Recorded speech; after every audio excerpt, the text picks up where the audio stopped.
But you told me the date was the 3rd. Second. Yeah, Friday is the 4th, 2nd.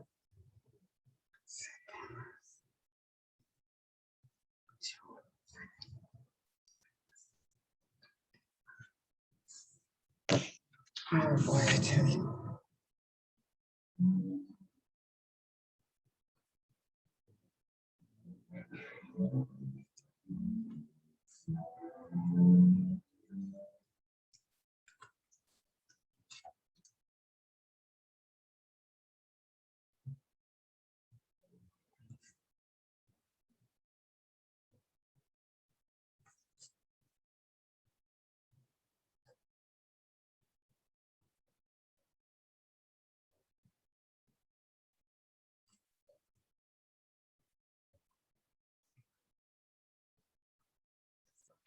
All right, so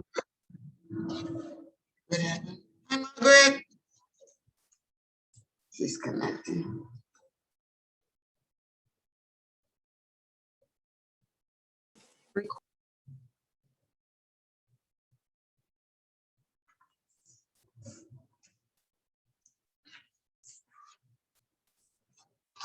Hi, Margaret. Hi, good evening, Miss Marcel. How are you? Good, thanks. Good, thanks. Great. No one reached the class yet, I see. Yeah, we have one in. Oh, one okay. on. Yeah, so. Okay. Well, I'm still at work. That's why I have my camera waiting on my ride. It's very rainy out here out west. Okay. Yes. Don't worry, that's where I came from. So. Yeah, it's pouring rain now. So you were supposed to pray. Lord, help me to get up there. Pardon? I asked the Lord to help me to get up there and give me some sun. Oh no, Miss Marcel. And it seems as though it seemed like this is set rain for the rest of the night. And you know, I kind of expected people, if they don't actually come in, I expect them to be online. Yeah. You know what I mean? Yes, ma'am.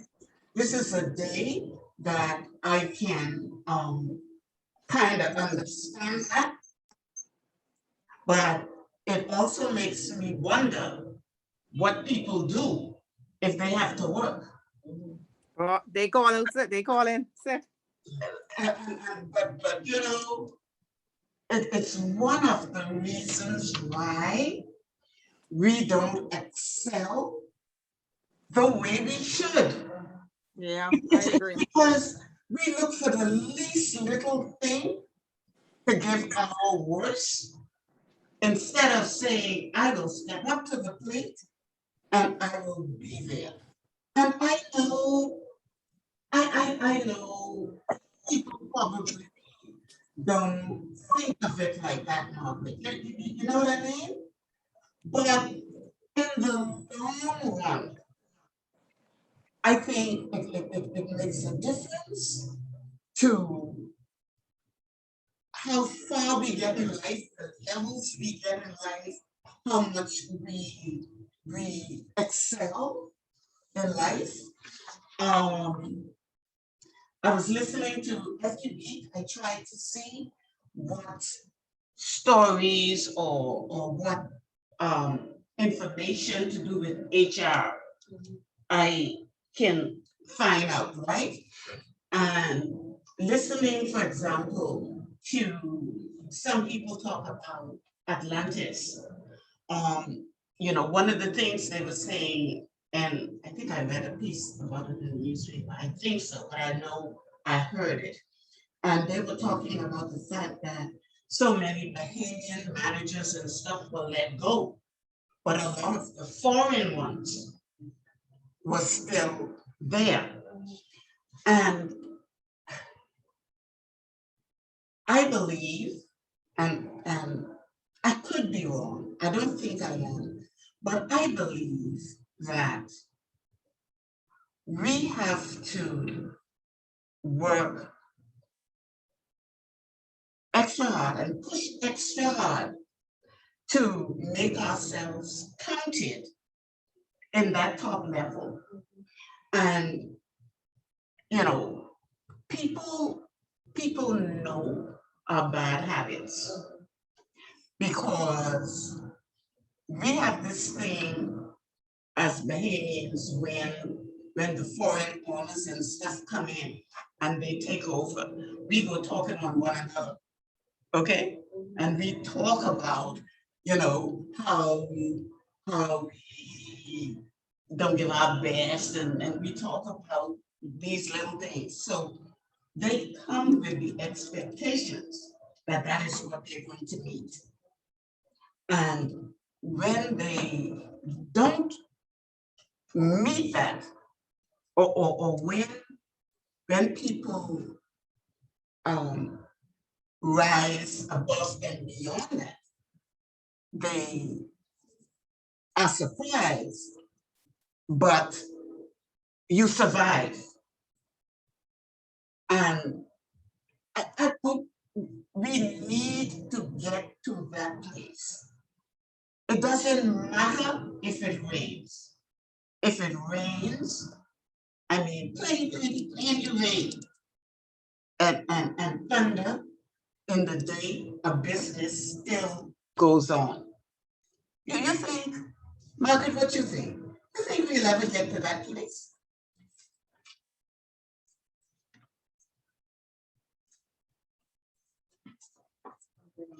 Margaret, you there? Who else is here?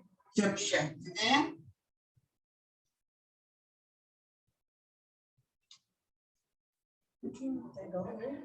No, I think they muted.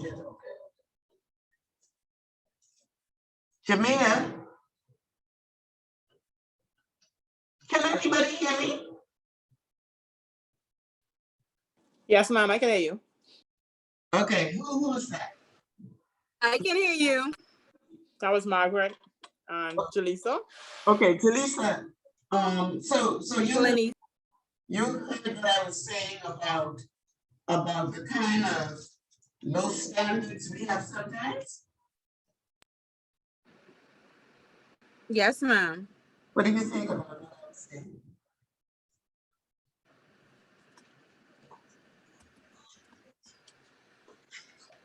I know we have to improve on that.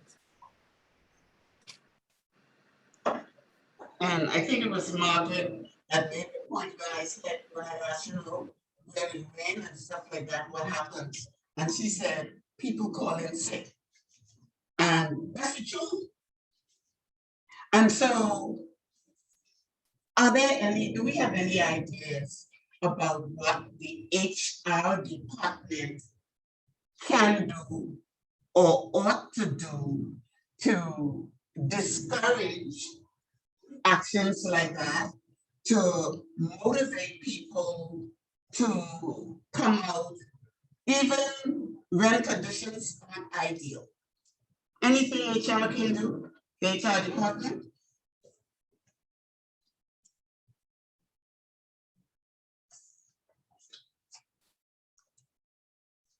Come on, HR people. Hold on, the question is, what can HR do to help? What's the question? Yeah, the question is there anything, or what do you think HR can do, if anything, to help to discourage that sort of thinking and behavior in your employees? To motivate them to do better, to come to work, even if they have to run to their vehicle with a newspaper over their head.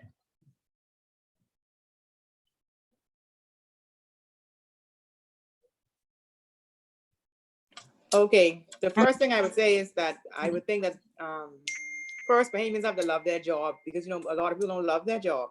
They just, it's a job, so they go to work, you know, because they have to.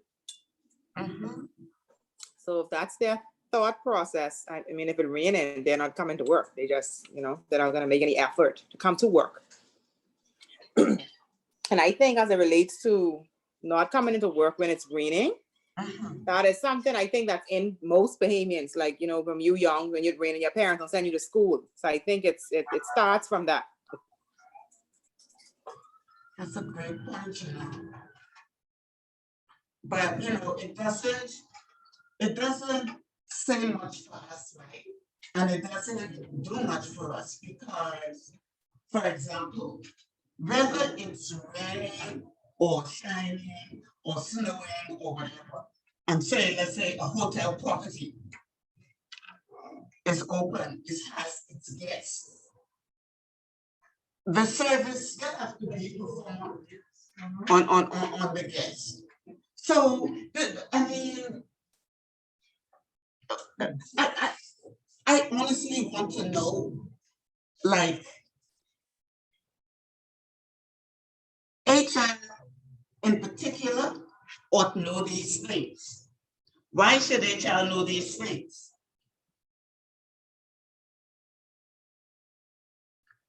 It depends too on the level of commitment from someone, you know? Yeah, but Dedication to the job. let's talk HR now. And HR should know, every HR department in every company should know who they can show up in the last couple of days. Have an idea of why they didn't show up. Okay? And I tend to agree 100% with Margaret. Okay? People just feel and they waited for me to get up, put on my clothes to go to work. And so, what does an HR department, or what can an HR department do to change things, to make people more aware?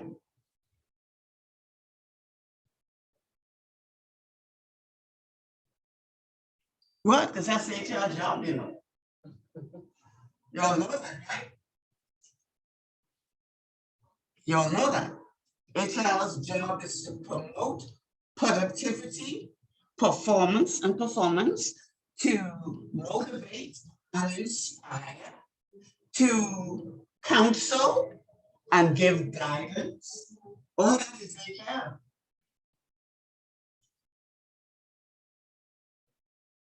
So HR doesn't do anything. I wonder, let me ask Denise here.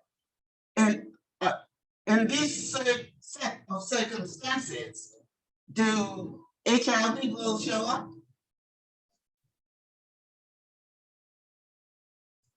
Why?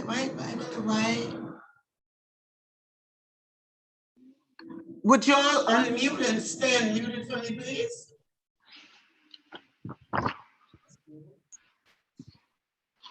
Who's that? That's Jamia. Jamia. Yes, ma'am. Did you hear my question just now?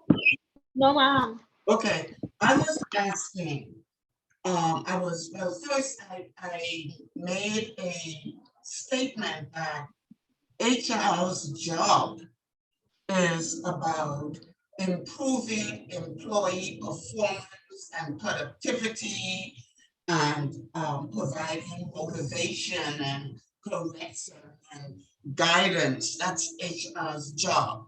So I was asking, is there anything, or what should HR be doing, be thinking about doing in order to improve these sorts of situations where employees, any excuse, they stay home? What can we do to improve that?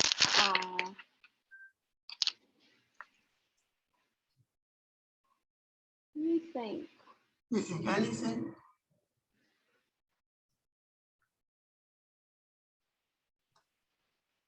You say to improve so they cannot stay home? When they stay home, Mm-hmm. obviously it affects organizational performance and Yes, ma'am. It does. And so HR's job is, one of HR's job is to help them improve performance and productivity. And I'm just wondering if you all HR people and want to be HR people have any, have any idea of some of the things that perhaps you could do, if there's anything at all you could do. I mean, to improve that, you could probably, HR could probably do like a little, I wouldn't say game or something like that, but something like a little prize and saying that the most person who come to work so and so. I mean, you shouldn't have to do that, but who comes to work gets a prize or something like that to encourage them to come to work. Yeah, that's something they can do. Taylor is saying, like an incentive program. Yeah, but you as HR people, we should even have to be doing that. Absolutely. So let's try to connect that, Jamia, to something we were talking about. We kind of ended with last year. We were talking about HR producing, designing effective induction orientation programs. Yes, ma'am. Okay, and the other thing we talked about was, HR providing like core skills, training, and stuff like that. Because I mean, it's a very real challenge we have in this country. And so, somehow we have to get past the fact that we're just going to work to get our salary. Yes, ma'am. Because as long as we're thinking like that, Yes, ma'am. we're not going to be able to compete in this global environment. Miss Marcel, okay. I think what can happen, but I don't know if I agree 100% with having incentives for them to come to work. Mm-hmm. I don't know, your salary should be incentive for having a job. I don't know how much I agree with that part. There's a coming to work. But I think what can happen is they can have the conversation, like HR or HR personnel can have conversations about it with team members to let them know it's unacceptable. I think it should start there. Absolutely. Like they could have a zero tolerance as it relates to, okay, when it rains, you don't come to work. Something like that, I think. Absolutely. And then that requires something else we mentioned and talked about. That requires building relationships with managers and supervisors. So that, because HR won't necessarily know until they come to report something. But that's a big point.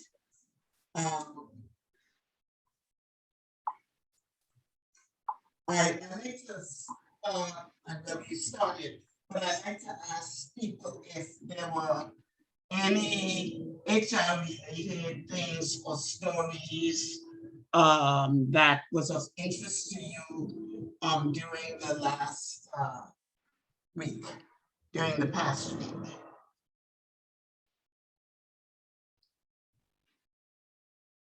Anything that you heard that sort of just put your interest that, okay.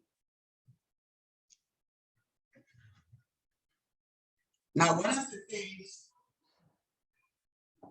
things I continue to say, if you really want to excel at what you do, and if you want to be very good at what you do, especially in whatever area you choose, you have to know what's happening in the area. To know what's happening, especially in your local society, community. What do you think you have to do? Yeah, follow up better. What do you have to do to be, like, you can't be so disconnected from the things going on around you that all you do every morning, 9 o'clock, you get up and you go and you sit in the office. That's not necessarily how you grow and learn. And I always tell my classes, every HR person or person who wants to be an HR, the least you should do is watch the news. That makes sense to y'all? That's That's true. So that you know what is happening in your labor environment. That is what you You have to know. okay? That is what you do. There was a story on a lady who works for Albany, and and I wanted to ask you all, because the way she gave the reason why she was let go, terminated, and it honestly didn't make any sense. It said something like, vaguely, I don't remember it, but it didn't give her any, according to her, it hustling didn't give her any real reasons except, I guess, her style is suitable in there. And I mean, this was a service worker. And I thought, I know they have an HR department, and I just wondered if the HR people had looked at the Employment Act in terms of how these things should be done, in terms of of termination pay, in terms of all those sorts of things. I just wondered, do you ever think about things like that?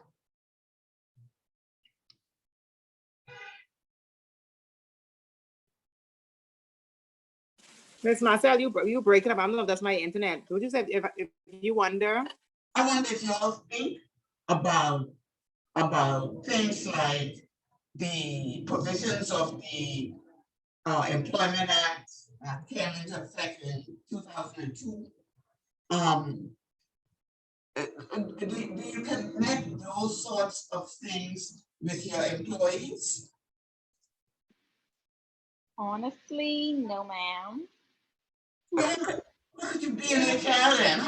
No, that's a very dumb question.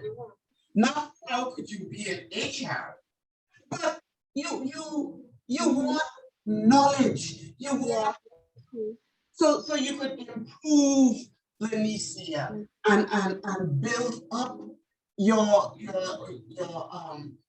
HR department.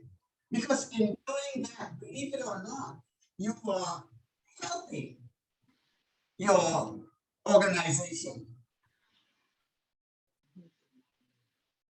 Because you're providing them with the leadership and guidance they need. If you're gonna terminate, you have to follow the Ab- laws to make sure, absolutely. because outside of that, they go into the labor budget. Absolutely. So you have to make sure it's done properly. Absolutely, and safe in that. So that was one thing that I came across.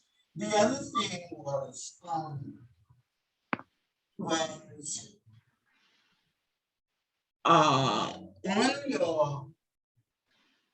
social media was going around little voice note. I thought that was so cool from the Prime Minister of St. Vincent, and that was verifiably him.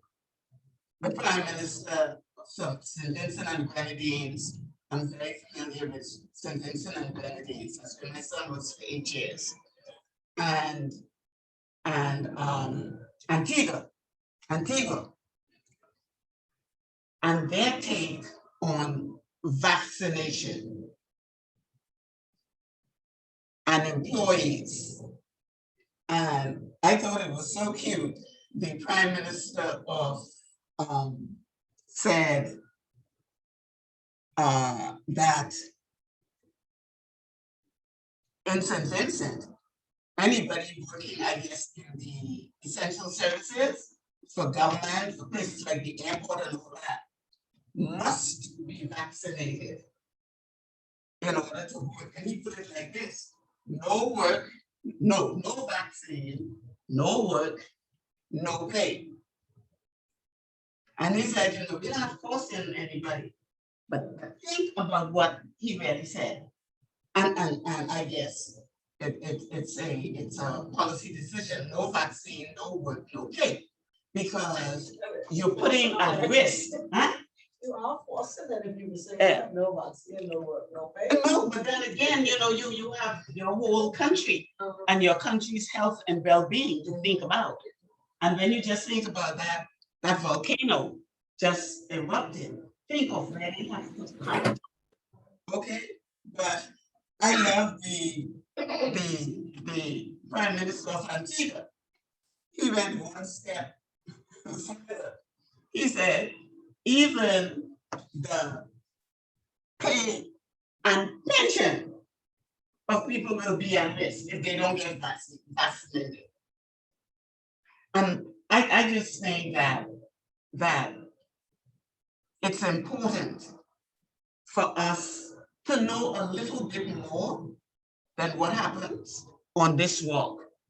Not only insofar as labor matters are concerned. And so, plus it keeps your brain stimulated and it keeps your brain active. So try and see what's going on. Otherwise, you just go to work. Glenicia, what's a typical day like for you?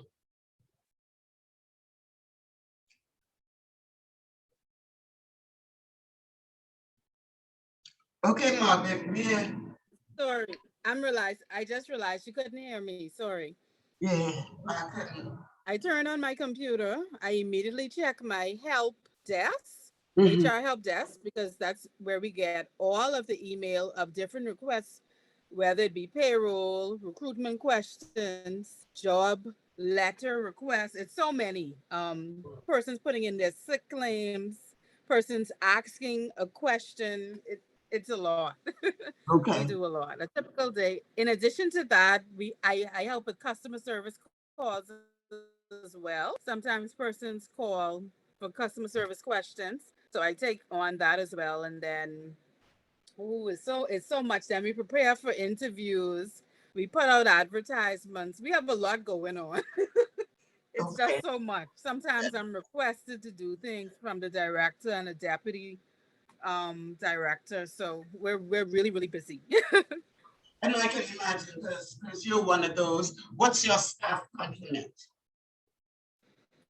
We're about 600 right now, right, Jamia? We're about 600 now. 609. Okay. And in the Bahamas, that's considered a big company. Yes, That's considered big. And so it's holding that together is not the easiest thing in the world. Margaret, we heard your message, just hang in there and let's see how far we can go, because obviously the weather appears to be having an effect on the internet. Okay, so because of what we led with, which is people not showing up because bad weather. Let's look at your page 16, because we're going to look at personnel selection.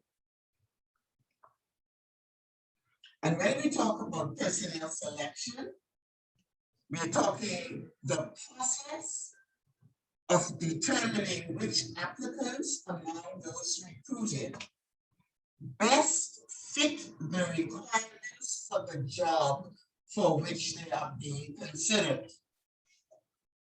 And then what you're looking at is benefits for the individual, benefits for the organization, and benefits for the society as a whole.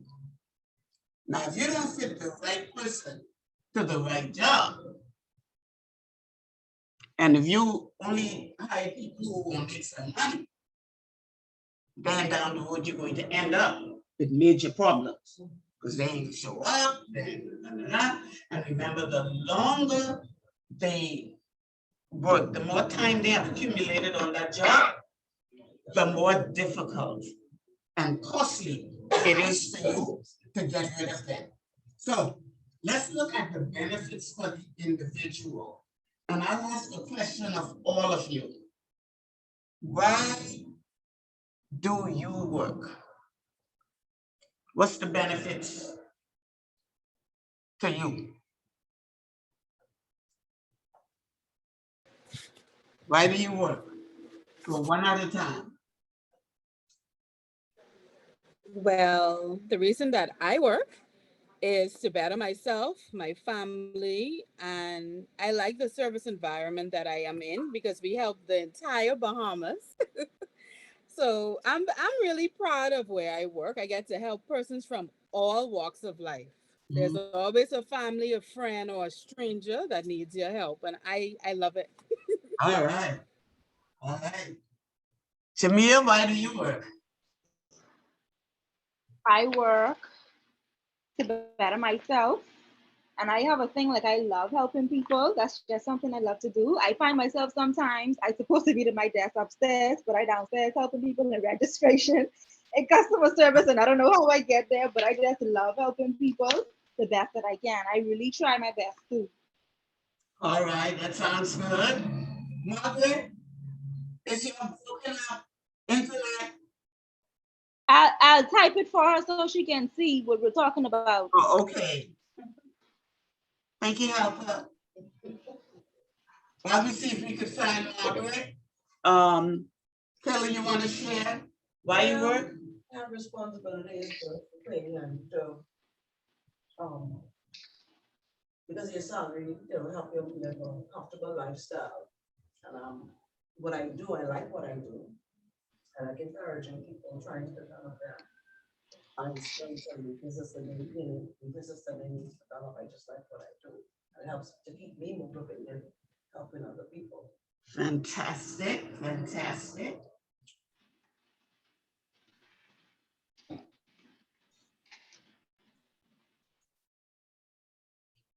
Margaret?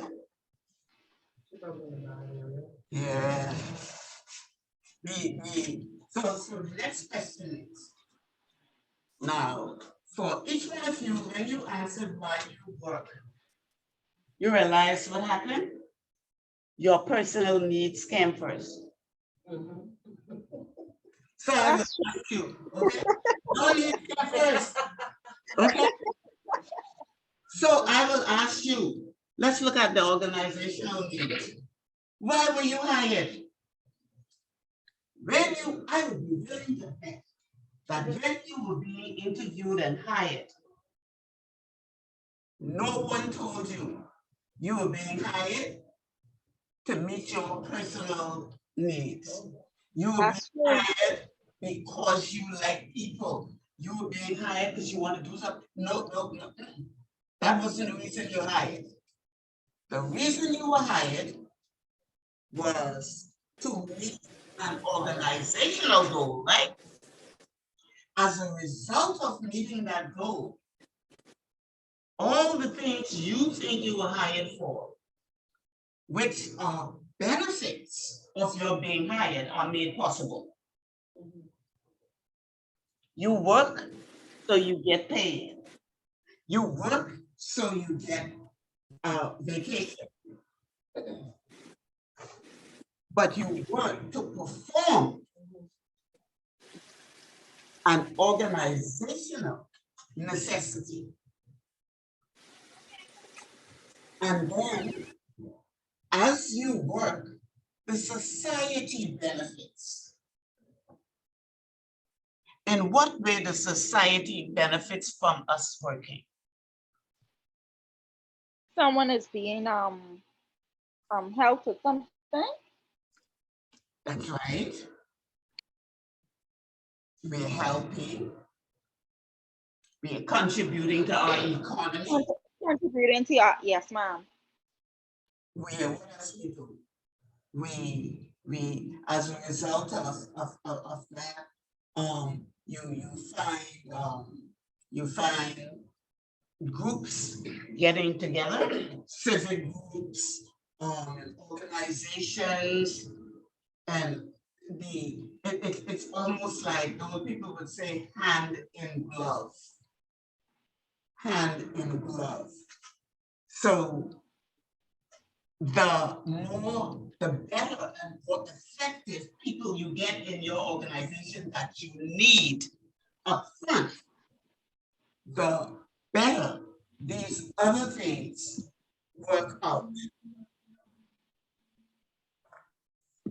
There was something else that came to my attention that I wanted your HR opinions on. And that was, there was a former worker from Atlantis, and she was on TV, and she brought up the point that the when they were let go, I think it was about 700 of them, that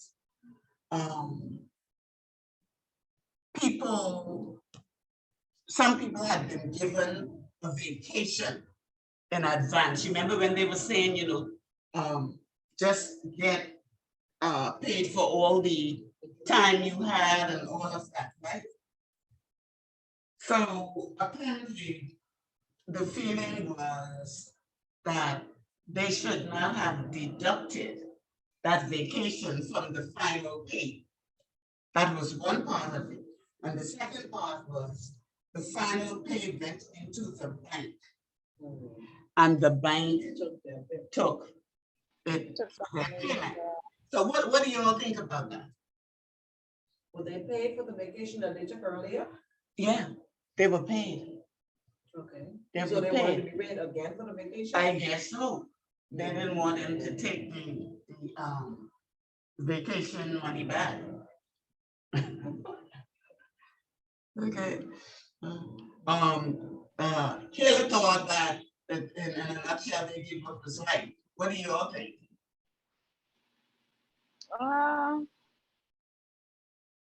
I don't agree with the point, taking all the people's monies because they know they weren't working, they should have contacted. Exactly. For the vacation, if you were paying for your Exactly. vacation, I don't think Exactly. you should have gotten it twice. Exactly. You Exactly. know? Exactly. But, in That's- terms of the that's a bank, I good think that HR was a person. bit cold. That's a good example. What Kayla is saying is, if you were already paid for the vacation, then you should not have been paid for it twice. So in other words, that accrued vacation that would have been in that pay really belonged to the company. Oh. But she's saying also that in terms of the bank, taking all the money, that was kind of cold. It was. It was cold. It was It cold. was. Yeah, that wasn't right. Yeah. So those are the kind of things that HR people have to think about and sort out, because they depend on you to give them guidance. And even at the bank, but I guess all they wanted, ABC have a lump sum. Yeah. We gonna get out Yeah. what they You owe get our money. Yep. you know? Mhm. And so this is one area where I believe that HR can also do a good job of counseling your employees. Now, I am not saying that they're gonna listen to you, okay? But I know they come to HR for things like job letters to get a loan for the thing, and job letter for this and job letter for that. And so when they come to you for a job letter, ought you not know what the job letter is for? So that, and I mean, ought you not know what they dealing with? Because Some people, Hmm? some person, some persons get job letter for, I think that's the embassy. When they're applying for visas too, they get job letters. So we don't know all the time what the job letters are for. Okay, Unless we know that it's addressed to a bank, then yeah, if okay, they ask it to be addressed. okay. So if they come to my office for a job letter, would I not say, why do you require it? Should I not ask? Should I just take over the job letter? Well, As HR, you have the right to know what you do with these things, you know. Sometimes And what you they do find with out, Miss, you just come for one for home rabbi, the next week, you go for teachers and salary. Then you come for social. I think you get to turn now, you know, and if I notice a trend, I have that relationship with them, right? Mm-hmm. So you'll ask, man, what are you doing? Now it's for, say, a mortgage, but for vacation, you try to discourage it. And then sometimes they'll give you the start story without paying stuff, and they really need for a little 2,000, blah, blah, blah, you know. But you do try to do a little financial coaching and advise them, mind, you're gonna get this money now, this feels sweet, getting this little 2,000 now. It's time to pay that back. You know, the interest on this, and yada, yada, yada, you know, but sometimes they're not honest with what they tell you before anyhow. That is true. That is true. That is true. So do you think then that HR should HR should kind of coordinate them and work with managers and stuff like that? I honestly think, let me tell you what I truly think. I think HR misses an opportunity, a big opportunity to guide, to lead and influence and guide managers and supervisors. Because sometimes they come to work only for the same reason the employee come to work, give my paycheck. And I think doing the right things that HR can make a huge difference. But remember now, when we talk, we always talk within a framework of your environment and culture. Because in some organizations, you can't. So when you are looking at, when you are recruiting and interviewing for a position, look at your page 17. Because these are the things that are important. That is to have a job profile.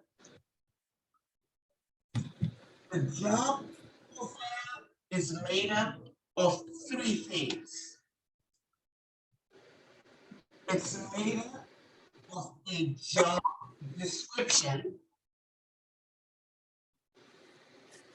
which is basically the physical demands of the job, what you're going to be doing. The job description is the action thing. It's a physical demand analysis. Then secondly, the job profile has a capabilities list. The capabilities list is the competencies of a person. That is the skill they have, the ability to do that physical demand analysis part of the job description. That's their competencies. And then the capabilities list also include attributes. Now, we mentioned attributes before, and so we know what attributes are. What are the person's attributes?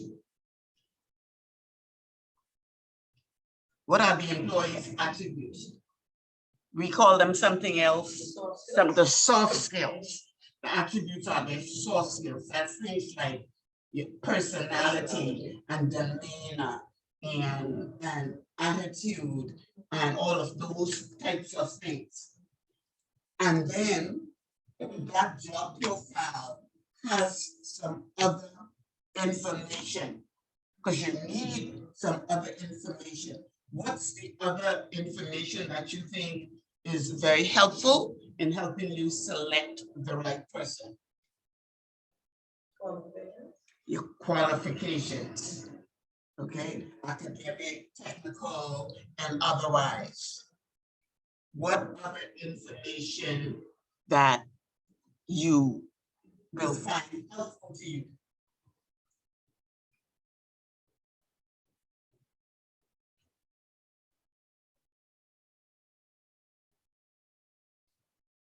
What other information you need?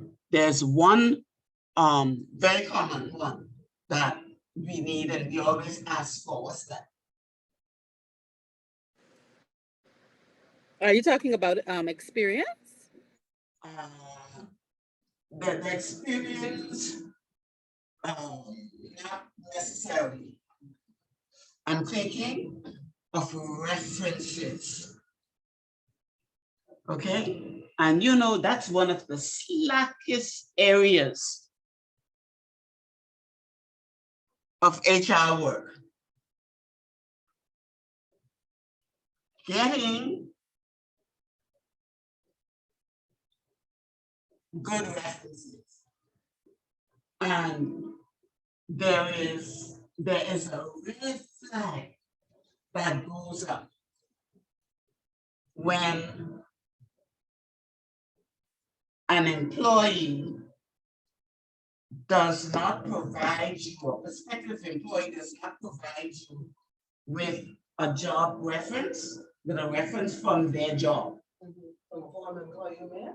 From a former employer. Especially a manager. And I have, honestly, I have always preferred a reference coming from a person you work with directly. And that's what I prefer. Sometimes in relationships don't always be I totally to agree. know, you know, like, I totally agree. but sometimes people have little I totally agree. little feelings when you leave, when you know what I mean? It's true. So. It's true. It's true. But for a job that was very, like one of those ones, I call them the jobs that could cost you money, I like to cross-reference and double check and because you know certain things. If somebody was let go for a real negative reason, a previous employer might not come right out and tell you. But when they start to sputter around, and well, you know, I could only tell you they worked for us for X to X. You know, you need to run in the other direction because something isn't right. Okay, so those are little things that HR has to look out for. So it's the job profile and then the capabilities. When describing the person who would be most capable of doing the job, identify their overall capabilities. And these are made up of competencies, skills, abilities, aptitude, and potential. We call them the can-do skills. Can-do. Your skills, your abilities, your aptitude, and potential. And then there are attributes. Those are your personality, your attitude, your demeanor, your character. They are the will-do skills.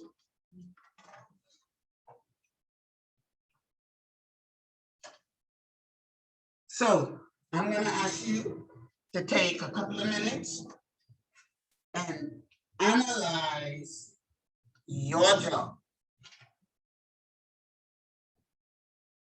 I want you to list all of your can-do skills, and then I want you to list your will-do skills, and then I have an observation I want to make. So take about, what you need, about 3 minutes, and list your can-do skills and your will-do skills.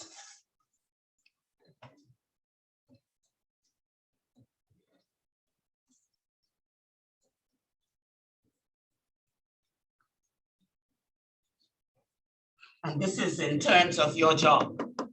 In terms of your job that you're doing right now. Your can-do skills and your will-do skills.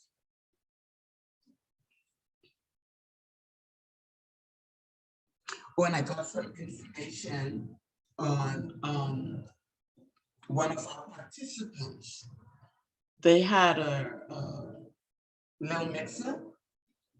The husband paid another, I forgot the name of the organization, offering a child, and they wouldn't give her money back, even though the class didn't start. The husband mispaid the wrong school.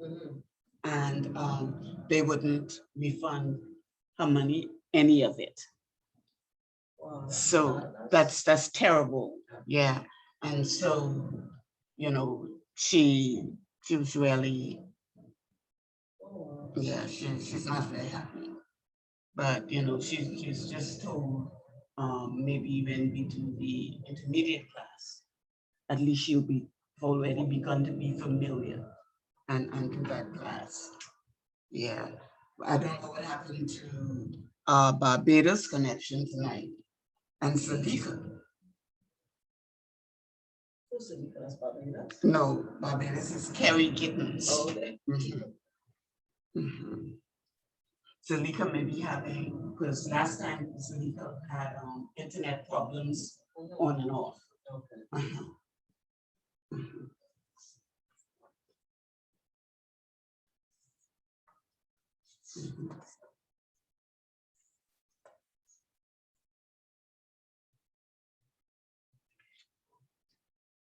But because of the weather, I'm just thinking that maybe we can do 2 hours instead of 3, and I'll give you something to do at home. Okay, so I want to know those can-do skills and those will-do skills. Then I'm going to ask you a very, to me, important question that relates to last week, some things we talked about.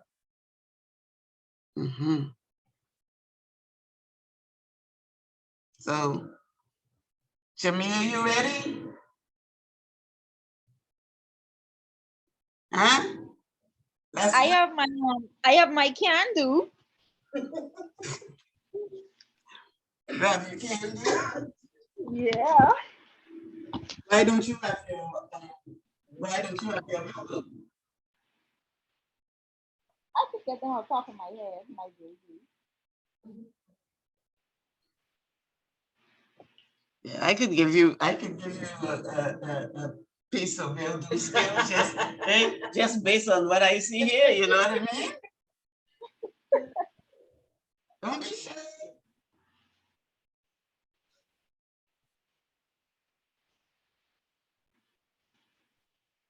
I can start. Yes, please. Okay. For my can do, I have I work well with others. I'm good with teamwork and collaboration. Um, I am critical. I'm good critical thinker, a quick learner. And for my job, one of my one of my things in my job description I deal a lot with is Word documents and Excel and stuff like that. So I am very proficient in Microsoft Word, Outlook. My attributes, my will do skills are I'm willing to help. Um, my demeanor is very I'm shy when it comes to helping people, but once I Yeah. like, yes, I'm shy. I don't see it. Maybe you're right. I don't see it. I Um, got the exact opposite. I am shy, but I'm willing to help getting the job done. Um, my attitude is very humble, calm,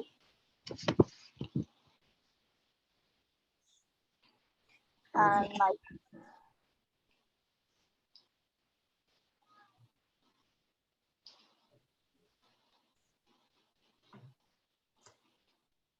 pardon. No, I didn't say anything. I was just waiting for you. Are you done? Yes, ma'am. Oh, okay. Glenita? Grammy, I coming. Hold on. Okay. Get away.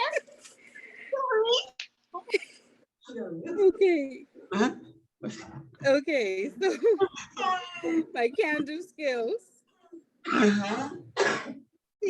teamwork, problem solving, time management, communication, leadership.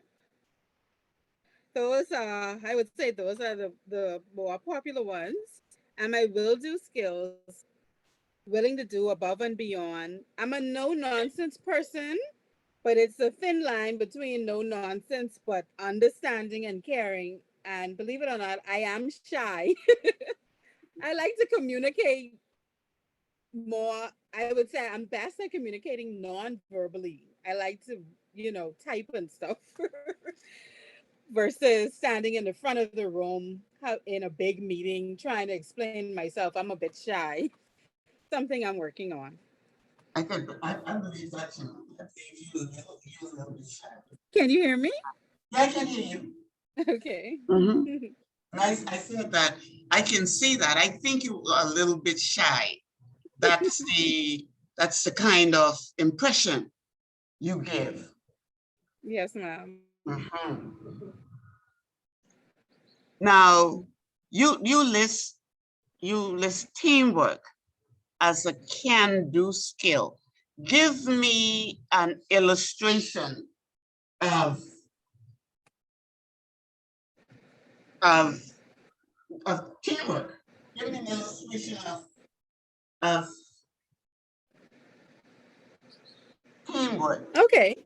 Your competencies of doing things. What can you do? So illustrate that for me. Okay. So let's just say they're about to pay our merit pay salaries. So Mm-hmm. my part of the job is to produce the report, make Okay. sure everything is correct. I go over it with my supervisor. We double check everything, and then it's handed over to our payrolls department. They Okay. also do their double checks. The senior manager with the assistant manager and the executive officers and other persons in that capacity of payroll. And then it therefore goes, we call it the third floor, the Okay. floor where the financial Yes. controller is and the director's office is and the assistant to the deputy director of human resources. And then we also have a union representative. So in Mhm. that meeting, sometimes even though we have cross-checked and double-checked, they still ask us for additional information. Sometimes we might have to go on the file, whatever they ask us for, we'll have to run and get because Okay. they're trying to finalize everything so that persons can be paid their proper salary. Excellent. Yes, ma'am. Excellent. Excellent. So before I make my comment, I got one last one, Kayla. Okay, my can-do skills, I have very strong administrative skills. I think my coaching and counseling skills are good, and I'm very influential. In terms of communication, I always try to be very direct and clear, so there's no misunderstanding. I'm very clear when it comes to communicating. My building skills, I'll say that I'm pleasant, easygoing, easy to talk to, and fair. Bit shy and a bit withdrawn. I'm trying to work on that. I don't like talking on public and stuff. But maybe maybe that's a good thing, because I wouldn't use the words like shy and withdrawn for you. I would use a word like reticent. It's like, you don't strike me as those sort of people who just run your mouth for the sake of running your mouth. No, You know what I say mean? observe, Yes, you're reticent, which is excellent. Yeah. And Glenicia, you have some of that. But the reason I asked you to make those lists is because I noticed something. I noticed the grasp you all have on your jobs, in the framework of your jobs, and the fact that you're excited to broaden that grasp. So if I were to ask you all, do you consider yourself just an employee or talent? What would you say? A talent, Kayla? What would you say? Glenicia? I'm a talent. A talent. What would you say, Jamaica? Talent. A talent. Yes, talent. So for the rest of people around you, okay? You hear the things that makes you tick, and the things that motivate you and inspire you all. When we started earlier, we talked about them people who wouldn't come to work because, right? It's those sorts of things that you have to find a way to influence. First, those in the department with you, then those around you with whom you come into contact. Why can't some of your customer service people be like you? Lenicia, why can't they be like you? Why can't they be? We have some. No, that's why I said some of them. Mhm. We're only talking about non-performers now. We ain't talking about talent.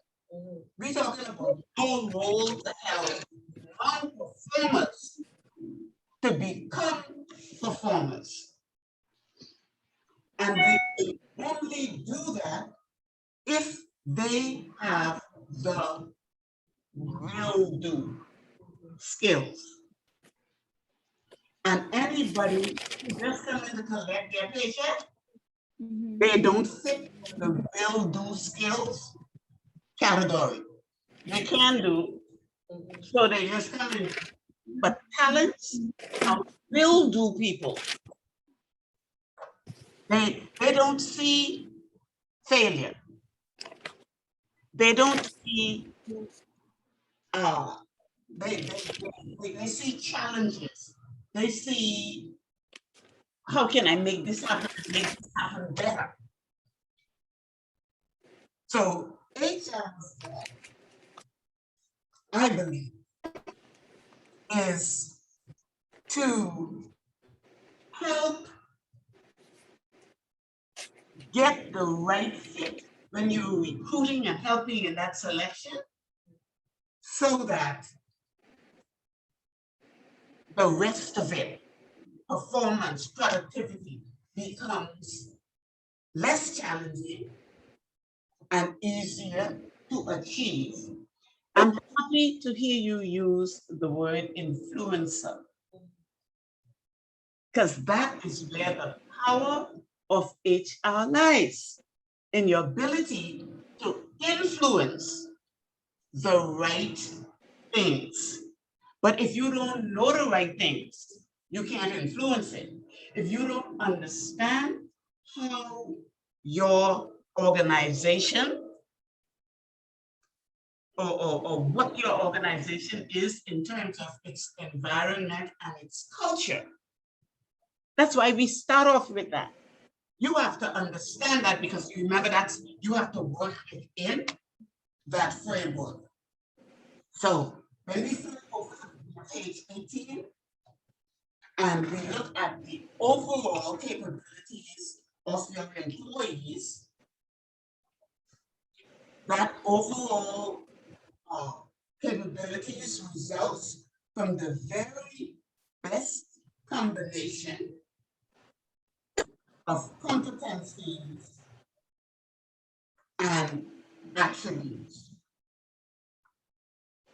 And remember, competencies relate to your can-do skills, attributes relate to your will-do skills.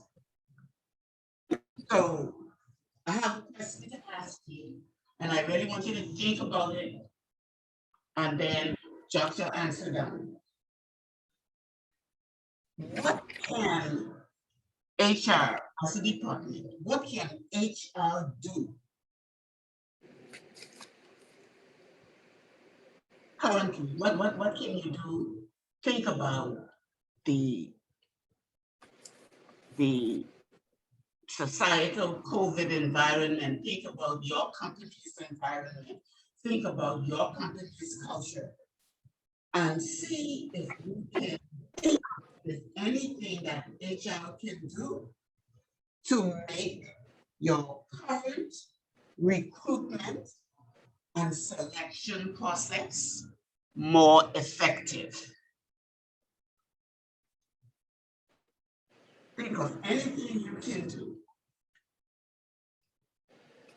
to make your current recruitment and selection process more effective. I think I remember persons telling me that Bahama used to do a spot check, whereas you can be in a particular establishment, or maybe you're out to the movies, or it's something like they used to do the spot check, and they would go out looking for talent instead of just depending on the resumes coming in, and they would go out there. I think we can do something like that to improve our selection process. We can go out there instead of just depending on, the politicians to send Pearson's in and the 200 resumes that come in every month. I totally agree with you. That's a good thing to do. When I worked in company, right, we Mhm. did that. If we go, my manager and I, whenever we went out, You would scout. based on customer service, yeah. Yeah, You you look at the scout. way they serve you, and the way they Yes. represent on the job. Yes. And, we were Yes. really impressed. We Yes. slipped in the little card, and I mean, I don't know what that was, but that's what we did. Wherever we go, if we were impressed with Absolutely. service, we should Absolutely. be a good fit in our organization, and we'll, recruit like that too, yeah. Excellent. And I want to pick up Lenicia on something you said, because I believe there are things within the department that you can do to make the process more effective. Like, for example, even when people send people to HR for an interview, go interview them. And even though in the back of your mind, you might think, what's the point? Because they hire them anyhow. Okay? I mean, what about making a list as you go through these people? All right? They must be Okay. do some sort of job. So you have that job, and remember we talked about the job profile. You have the job profile. You ought to have a job profile. HR should have a job profile for every job within your organization. So when these people come in, what about HR creating some stats on them?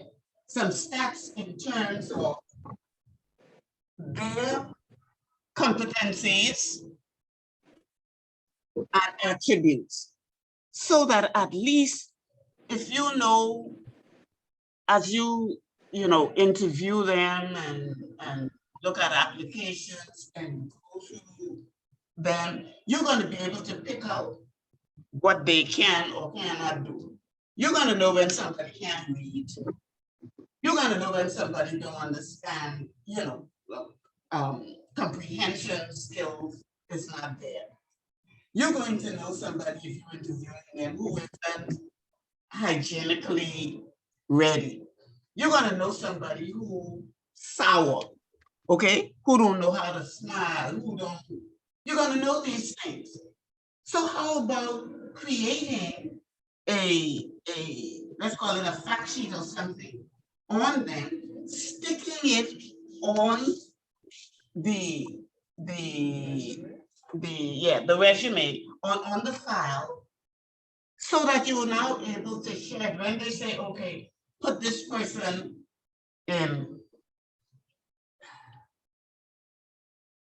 claims, or put this person on the front desk. Oh, you'll be able to say, no. I don't think that's a good idea, because we in their interview and on their resume, these are the things that we pointed out. Now you can't say don't hire them, but you would have done a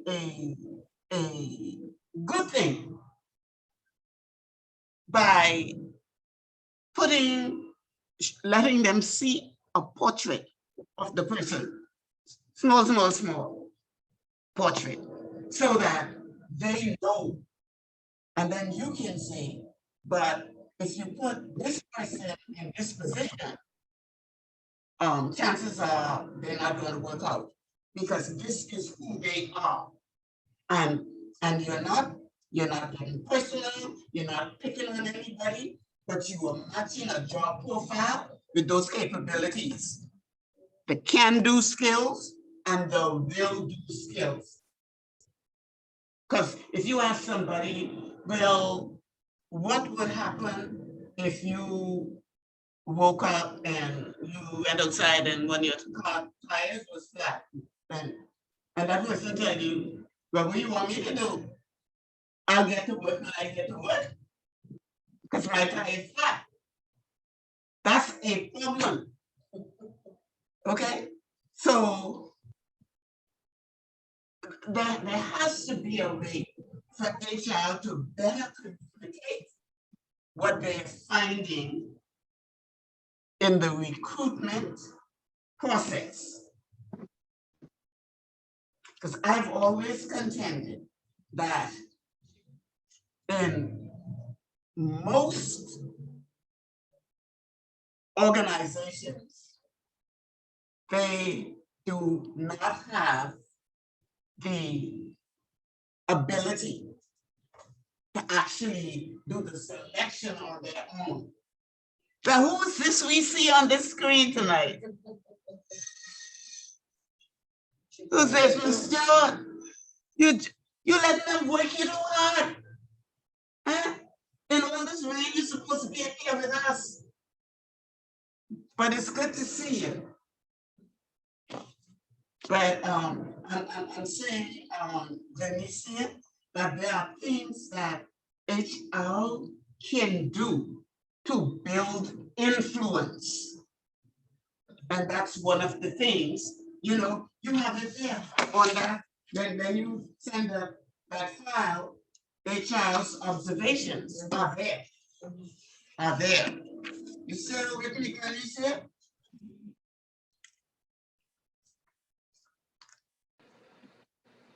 I'm still here. Good. And so in your HR department, you look for ways, you talk about some awesome will-do skills that you have. You look for ways to turn your will-do skills into influence. Because your will-do skills are the fuel for influence. All right? And when you do things like that, like I said, whoever that person or that person is is going to a department, they can see and they can make a better case for why or why not. Okay? So we look at we talked about the importance of competencies and attributes. And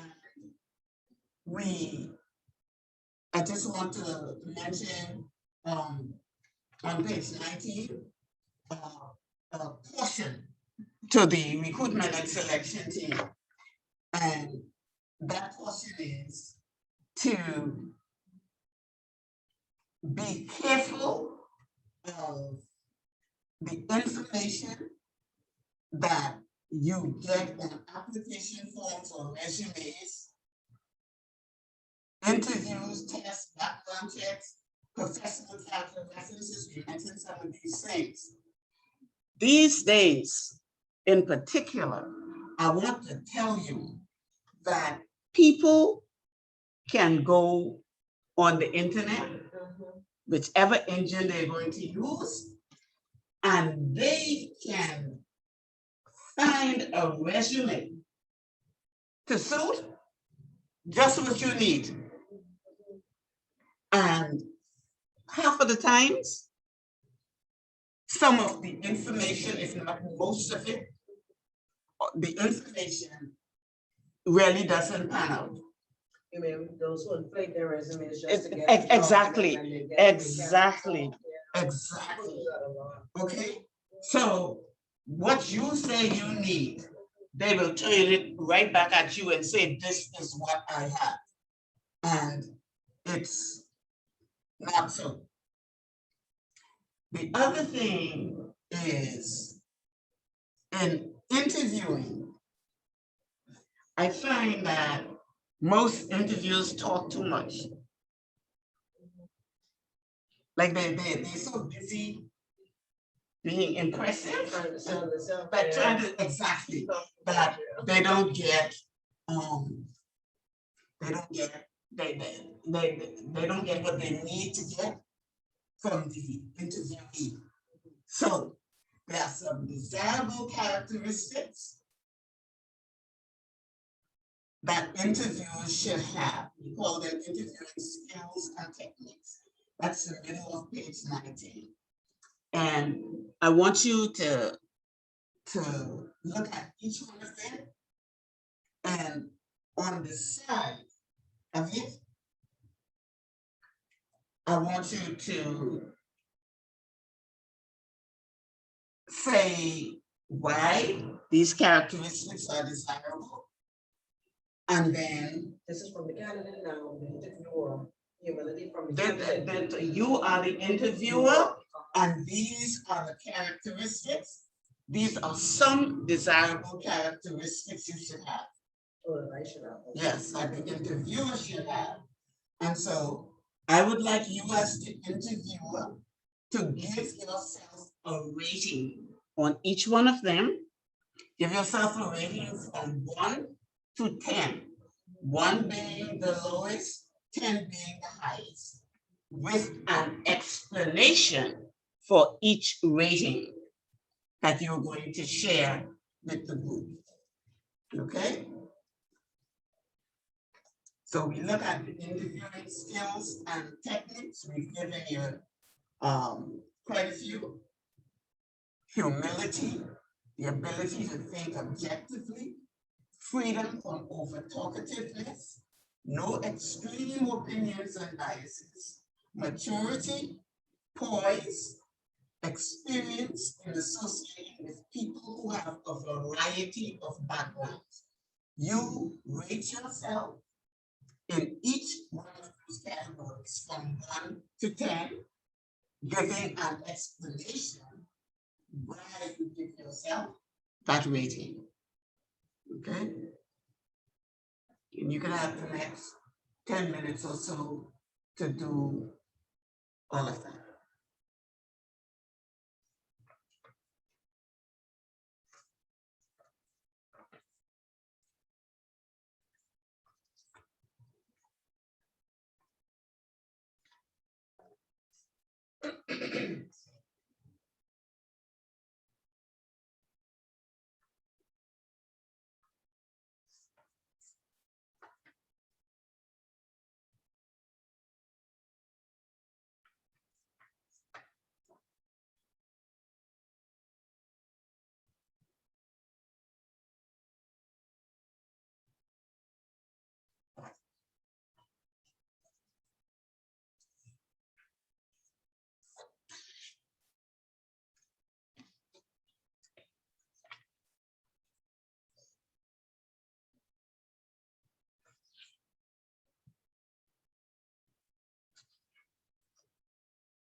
Margaret, did your internet ever come back on? Margaret?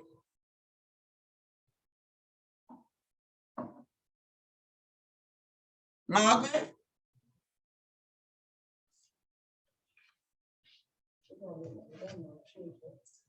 Don't you reach home yet? Or you still in your car? Miss Still, officer.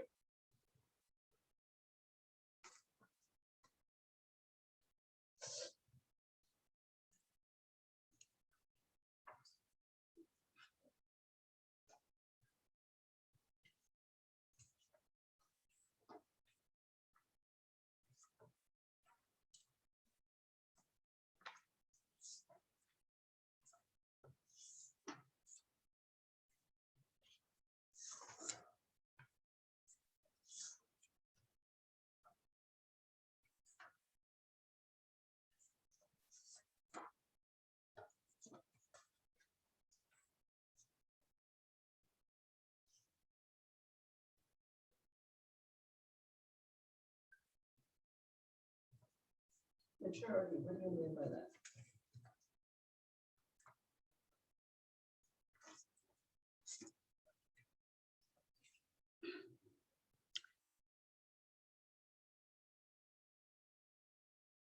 As it relates to the job or what?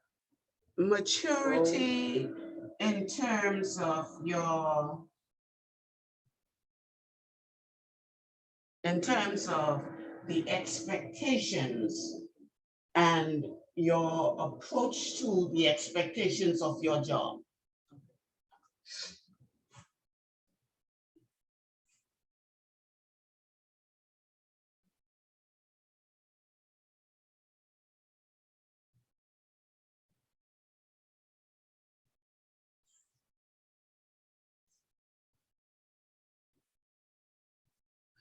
In other words, like you said earlier, you know, it's not about trying to impress the interviewee, you know, with who you are and you know, in my position here. Right, and- all right. got it, Yeah, okay. that sort of thing. Mhm.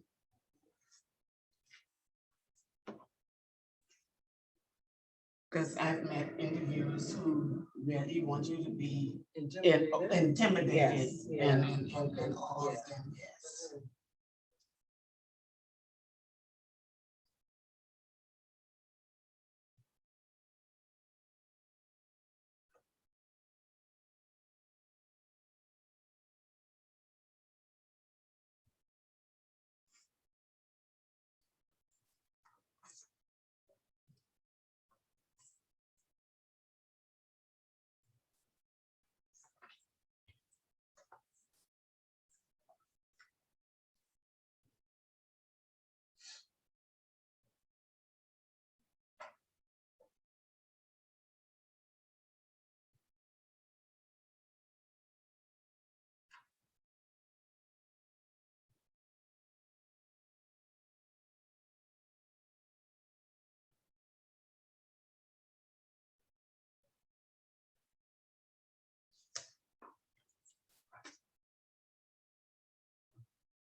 Everybody done? Hmm? Oh, okay.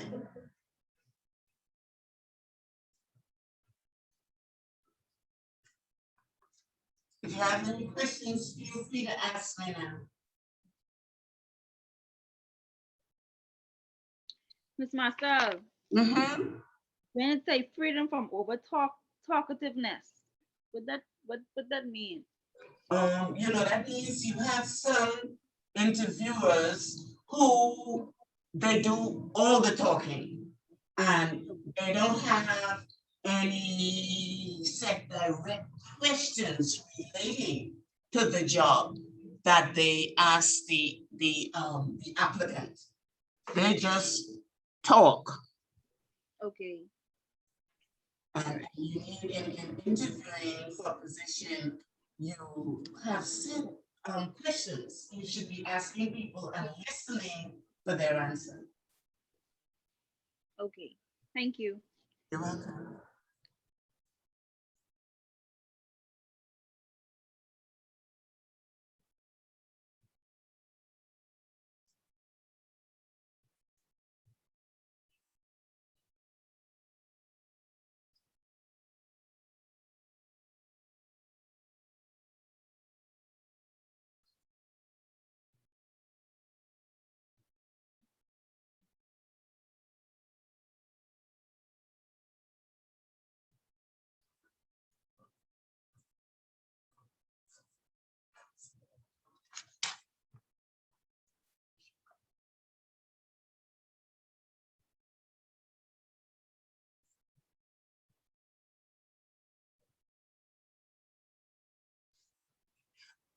The last one, experience and associated with people who have a variety of backgrounds.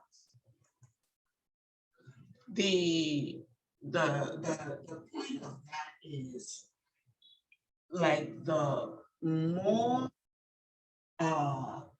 varied people you know, okay? It don't have to be professional background or anything, but it just gives you a better idea of people in general. Mhm. So the same connected to the interview right now, this one. No, what that one is if you know, for example, what HR people and what HR people do, and somebody is coming in there to tell you you need somebody in your HR department, and they're coming in and they're talking things that you know No. are not Mhm. HR things, plus you know, and another thing is you have people come in and they're sitting down for an interview, they don't necessarily be telling you the truth. So the more you are exposed to people, the more you meet people in their environment and know people from different environments, the more likely you are to be able to discern certain things about people.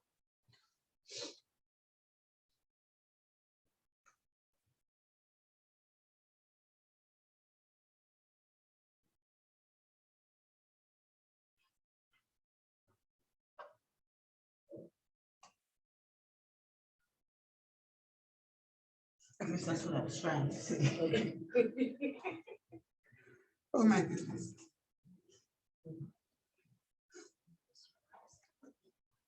How are you doing today?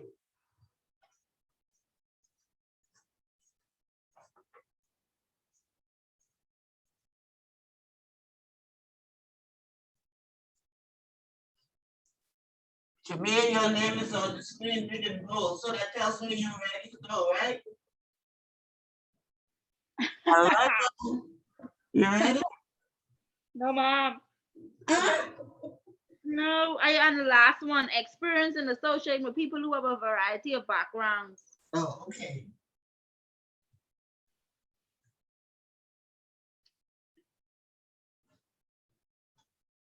And I'm glad you pointed that out because also it gives you a better appreciation of how people think, how they function, how they. Let me use this example that you gave earlier. You talked about when you and your previous manager, when y'all go out, how y'all used to recruit. You just watch people, you know, you see people, you discern attitudes, you you you almost, in other words, you're learning them, not in a personal way, but you're learning them in a human kind of way, you know? Certain, and the more you know people, I'm very interested in human behavior. So that's more or less a human behavioral question. I found that even from my early studies, I found human behavior fascinating. Um, and it in work like HR, it really helps a lot. I'm like you, like I go in the food store, right? And I would watch um the behaviors and the actions of people in the food store. And for the most part, like you watch shopping habits and all the people who can least afford to buy,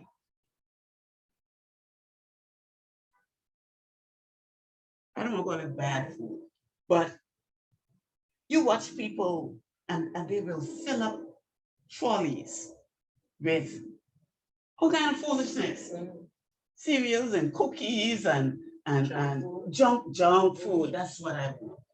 And you're wondering why. And a lot of these things are the most expensive things, but the nutritional value. And then I've always said, you can tell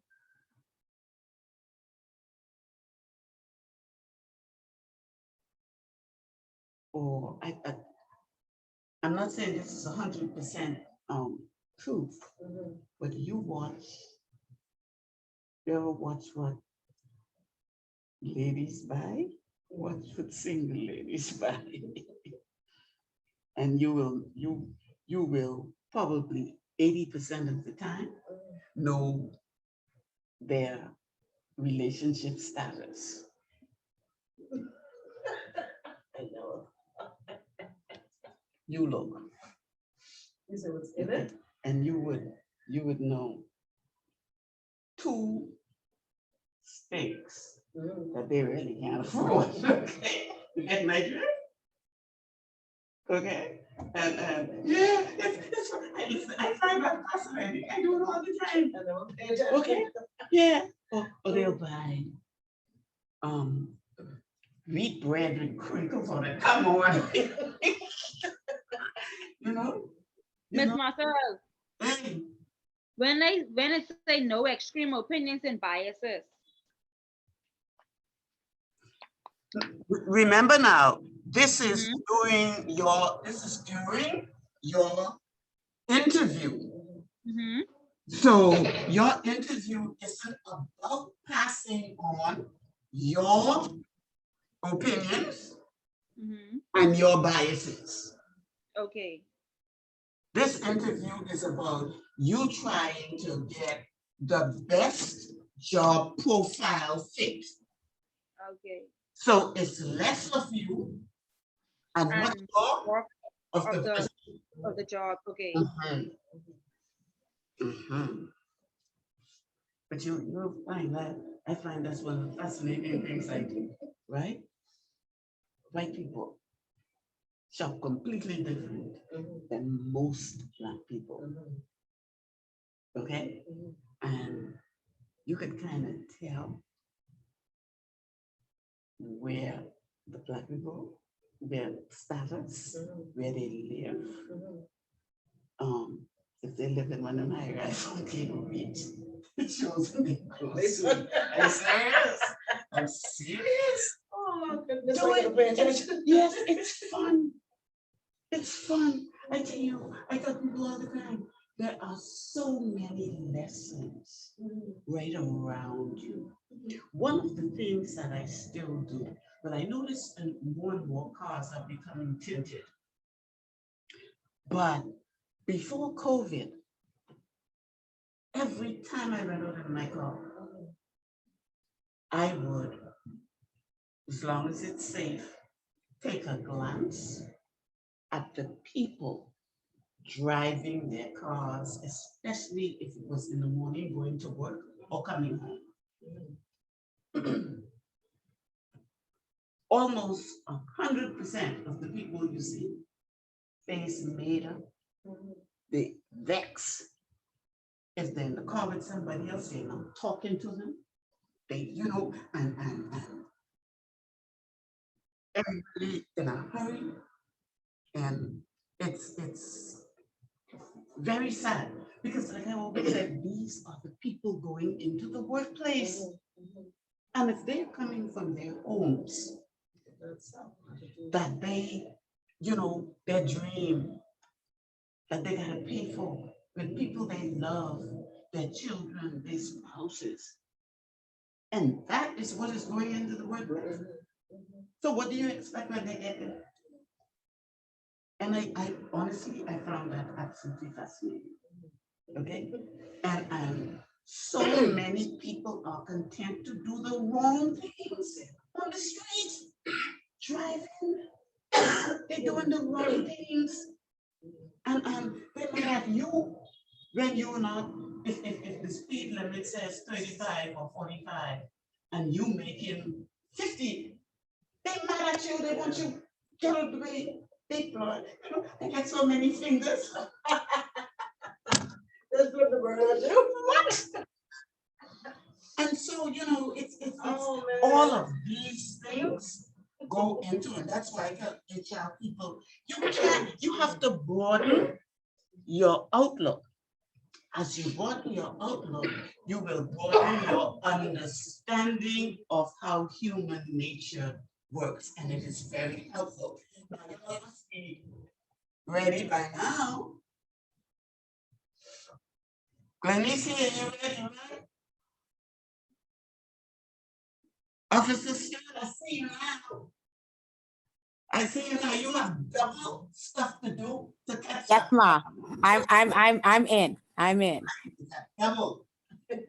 Okay, so I give you, they had homework last week. So I think I'm going to probably send you this on your email Yes, or, ma'am. yeah. So you could kind of catch up. Okay, thank you. So who's gonna go first? Who's gonna go first? Jamia, you going first? Margaret, are you back on? Margaret? Okay, Jamia. How did you rate yourself? Jamia? Glenicia?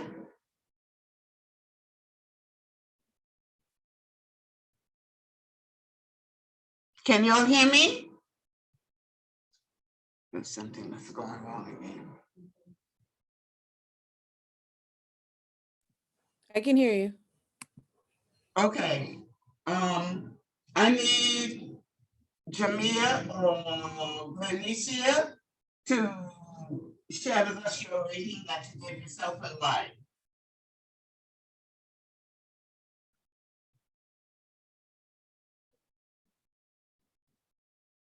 She's showing a question. Jamia, are you there? Glenicia? Oh Lord, I hate them. The same, yeah, something. Jamia. From Jamia. Jamia can't hear. The It's probably not you. It's no, probably- yeah, it isn't. It isn't. I don't think it is. No, because we were able to hear it. This is probably something from her. End, 'cause you didn't touch anything. Guanicia? Oh, She's asking if she could type. She's typing her response. oh, okay. Yeah, okay, but I need to know why you give yourself those things.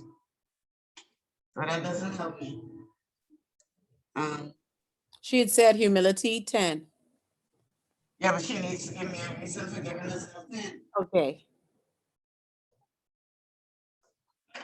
I wonder what happened to that.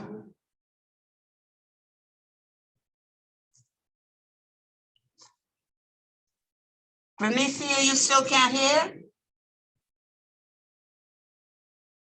Can you just poke your head over there and tell Michael, come here, please? But we can hear you. I thought your ability. Oh, Benicia, you can hear me. All right. I need to hear you because I need to know why you gave yourself these ratings. Oh, I can't hear you. This old machine must be break down. Give me just a minute. I sent for the technician.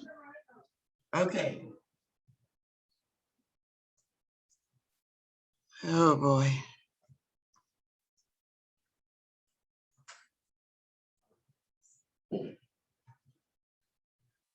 It's freezing. Okay, something's going on. I can't hear. I can't hear. I can hear Miss Stewart. Okay, what else you can hear? I can't hear Jamia and I can't hear Benicia. I mean, they muted. But who mute them? They mute They themselves. probably muted from there and they probably able to stay muted. Yeah, they do this in each other. I can't hear you. Benicia says I'm not hearing. Yeah, she. Let's see.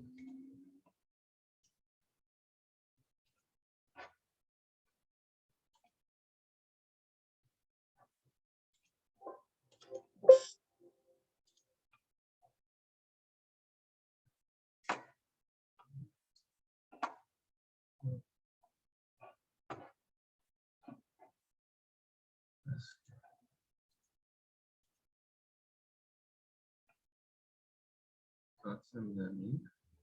Mhm. You could ask them to mute. Yeah. Yeah, you could just. Jamia and Benicia, but are you sure you're not the music?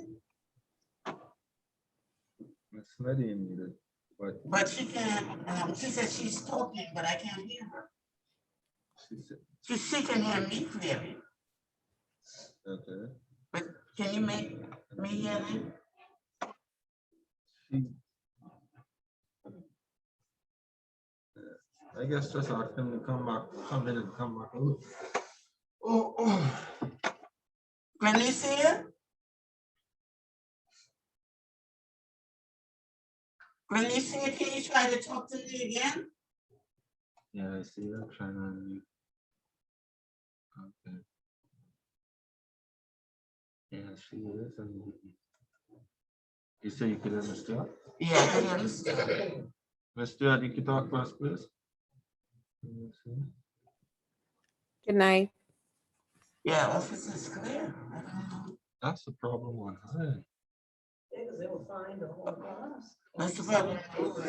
You could leave the class and rejoin the class, please. All of us or just her? Okay. No, just her. Yeah, that's what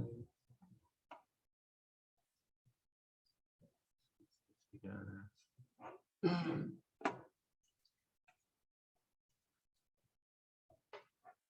What she said, the rate line is my microphone. I don't know what that is. I can. Oh, Lord. time, it's almost 8 o'clock, I want to be done. at 8:30.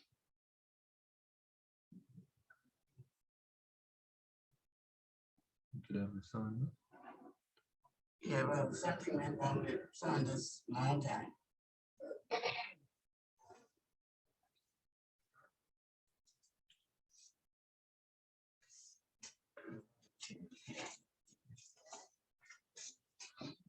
Okay, you all know what's happening. Okay, I will tell you this.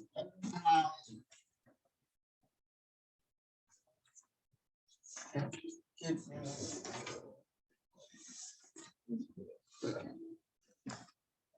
Okay, while you can still hear me, let me tell you all what I need you all to do. This week, I need you all to go over from page 20 straight to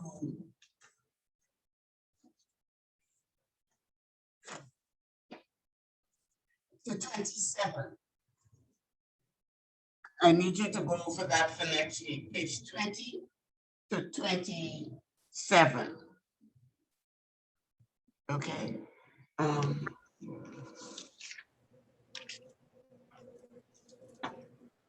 Can you hear me? Yeah, yeah, we can hear you. Who? Sorry, I accidentally joined as my daughter, but this is me, Glenicia. Yes, ma'am, we can hear you. All right. That's- Okay. Yeah. Okay. What I need you to do is to, as you give me a rating, you have to explain to me why you gave yourself that rating, please. I need you to do something for me. Can you please send them to to Officer Laura Stewart's email for me? Oh.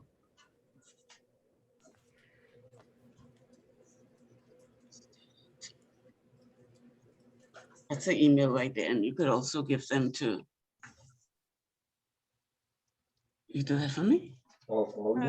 No, just one, just her, Okay. Laura Stewart. Officer Stewart? Yes, ma'am. Yeah.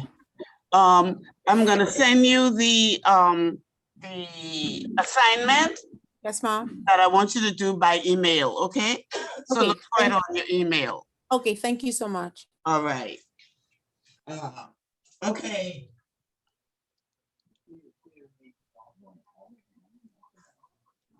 Bernicia, you want to finish, please? You can still hear me, right? Yeah. I can hear you Okay. Okay, I'm rating myself a 10. now. Okay. Yes, humility. This is a very good skill to have, as it helps you not to seem arrogant. You do not, you won't intimidate the interviewee, or you won't, intimidation or make the interviewee nervous. I think that's a very good skill to have. I would rate myself a 10. Okay. Because I always believe it doesn't matter your degrees or your status in life, we are all equal. That's just a personal belief I have. Okay.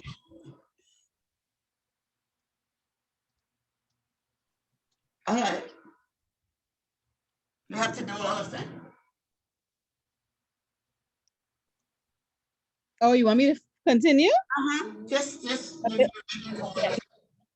Okay, ability to think objectively. This ability is very good as well, and I rate myself a 10. Open-minded. It's a person who thinks open-minded, not just the regular, not just the norm. A very open-minded person. That person is willing to hear ideas and thoughts of others, facts rather than personal experience. That is also a very good trait to have. And I would say I'm that type of person as well. Okay. Freedom from over talkativeness. Mhm. Okay, what I would do in this situation, I would rate myself, I would say a 7. Okay. The reason being is prior to the interview, I would have at least a guideline of questions I would want to ask. But based on the answers that the interviewee give, sometimes the conversation might change. Um, my ability to time management would therefore come into place here so that I would not run over time. Because sometimes, well, I know with my manager, sometimes she has a day full of interviews from 9 a.m. to 4 or 5 p.m. So you really have to have a good time management skill with that and ask the key questions so you can get the right candidate for the job. Okay. Then we have no extreme opinions and biases.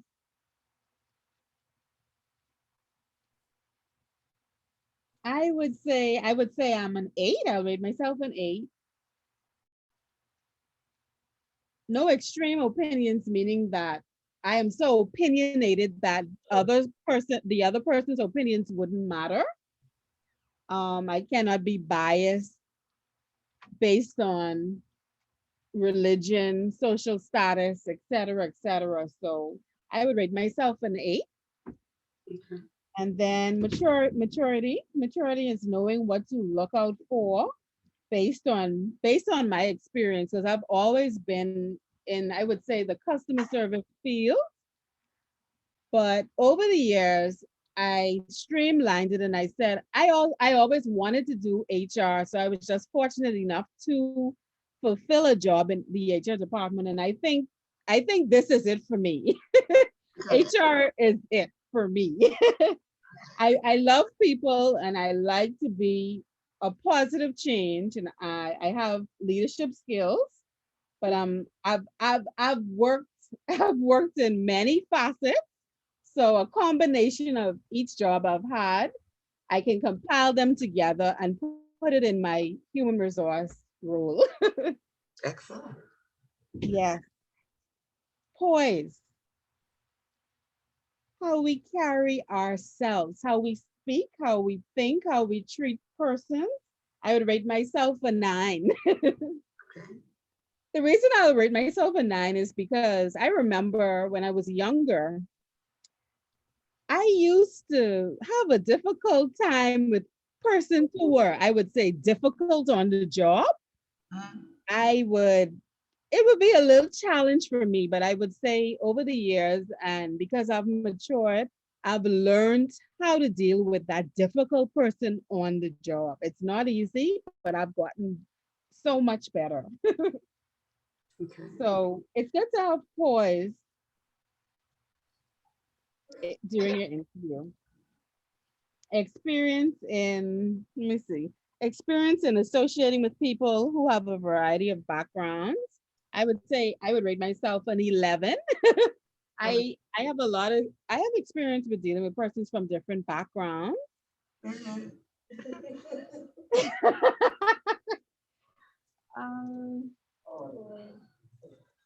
Now, hey, officer, what you should be doing while you listen is reading yourself as well Okay. as and jotting down on the side your reasons for giving yourself the ratings. We probably wouldn't get to you because I really want to get us out by like 8:30. But I need you to Follow write along. down your rating and why you give yourself the rating. Okay. So while you do that while we're finishing it here. So you had one more glimpse here that you didn't get to finish. The experience in associating with people. I'm sorry if I interrupted you. Venicia, you gone again? Hi, I'm here. Can you hear me? Yeah. Yes, I would rate myself a 10. Experience in associating with people from different backgrounds. Mhm. With this experience, you get a better understanding of the candidate. You have four persons, you have person, okay, I don't want to get too much into detail, but I've had a lot of different backgrounds, whether it be Haitian, Jamaican, Chinese. I've met a lot of different persons in my working experience. So it helps with you pointing out certain things about persons you're interviewing. Mm. And what did you give yourself in that area? I would say a 10. Okay. So guess what? You're in a pretty good position because Okay, great. because you have a lot of strengths and you can use them outside of the interview. You can use them to build influence. Yes, ma'am. And right now that seems to be to me, based on what you shared, one of the biggest areas of opportunity for you to begin to use your competencies and attributes in order to influence some positive good things in your HR department. So you want to share with us, please? Yes, ma'am. Emma? Emma's now going to share her. I gave myself a 10 for humility, because I think I am very humble, do my best to make the candidate feel as comfortable as possible, keep them calm during before the interview. You know, some people always come a bit nervous, so try my best to ensure that they feel as comfortable as possible during the interview. Mhm. I believe that objectively, I gave myself a 10 again. I don't believe in sizing people up based on sales terms. I go with facts rather than my opinion of, sometimes you'll draw an opinion based on the way someone presents themselves. I try not to always go right after, give them a second chance and say, well, okay, let's go, like I said, with the facts rather than the way I feel that they may have come across initially. Freedom from over talkativeness. I gave myself again a 10. I don't like talking too much. I go straight to the point, even if the interview is going in very well. I try not to talk too much. I try to hear what other people have to say, the candidate has to say first. I give them a chance to speak so I can kind of get an idea or a better feel of the candidate in front of me. Mhm. The extreme opinions and biases again, 10. Because I don't believe in forming, opinions based on, Mhm. maturity. 10 again, because I try to make my candidate, like I said, be comfortable, as comfortable as possible. I don't try to come across as arrogant. I don't believe in trying to make people intimidated because interviews are already intimidating for a lot of people. Absolutely. So I do my best to make sure they're Absolutely. comfortable and, assure them that they can relax and feel free to talk and flow from there. Mhm. Now my voice, about 9, trying to be, that's with your gracefulness and stuff, right? And your composure and stuff like that. I'll give myself a 9 there. Now with the experience and associating people of a variety of backgrounds, I'll say a 6. I Okay. don't have that much experience and exposure with, a lot of backgrounds and whatnot, no. Okay. So, Okay. yeah. Okay. Well, the point of it is to see your strengths, to see the areas for improvement, and to see how you can use it not only in influencing the selection of a person via that interview, but also how you can use it to influence the direction of your HR department. Because HR can have a lot of clout in an organization if you know how to channel your influence and how to use it well. So on your page 20, if you flip over, I found this interview outline that I thought made sense. And I just want you to jot down on the side of each of those as we talk, what these things mean. And the outline says 15% of the interviewing time should be about getting basic information. What's that basic information?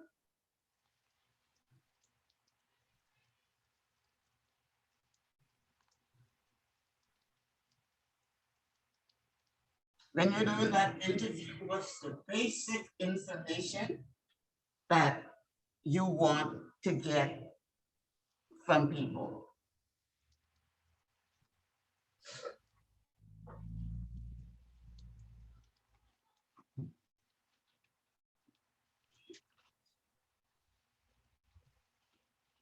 Okay, let me see if you could figure it out. As it relates to the job, Huh?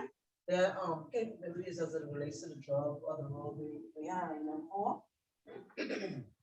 No, that's not what that basic information is. In your interview outline, you all have any guesses? Officer, you have any guesses for the basic information that you want to get from people? Information about the family, That could be a part of it. whether they have kids, whether or not they're willing to work on weekends and stuff like that. We would, a part of that would go in basic and then a part of that would go in background information about the candidate. But the Okay. basic is, so basic information you want to know is, how do you know about your job? How do they know about the vacancy, the position? Oh, okay. Basic information is like, what do you know about the company? So what you know about the company? Okay. Information is, have you ever worked in this sort of business before? Those are like basic. And then, not necessarily in disorder mind, but 5% is the introduction. And what's the introduction? That's when you talk about yourself, right? Tell me about yourself. That's right. That's right. Introduction is you introducing the company and then telling the interviewee, asking the interviewee to tell you about themselves. And some of the things you were talking about, officer, goes into background information. You know, why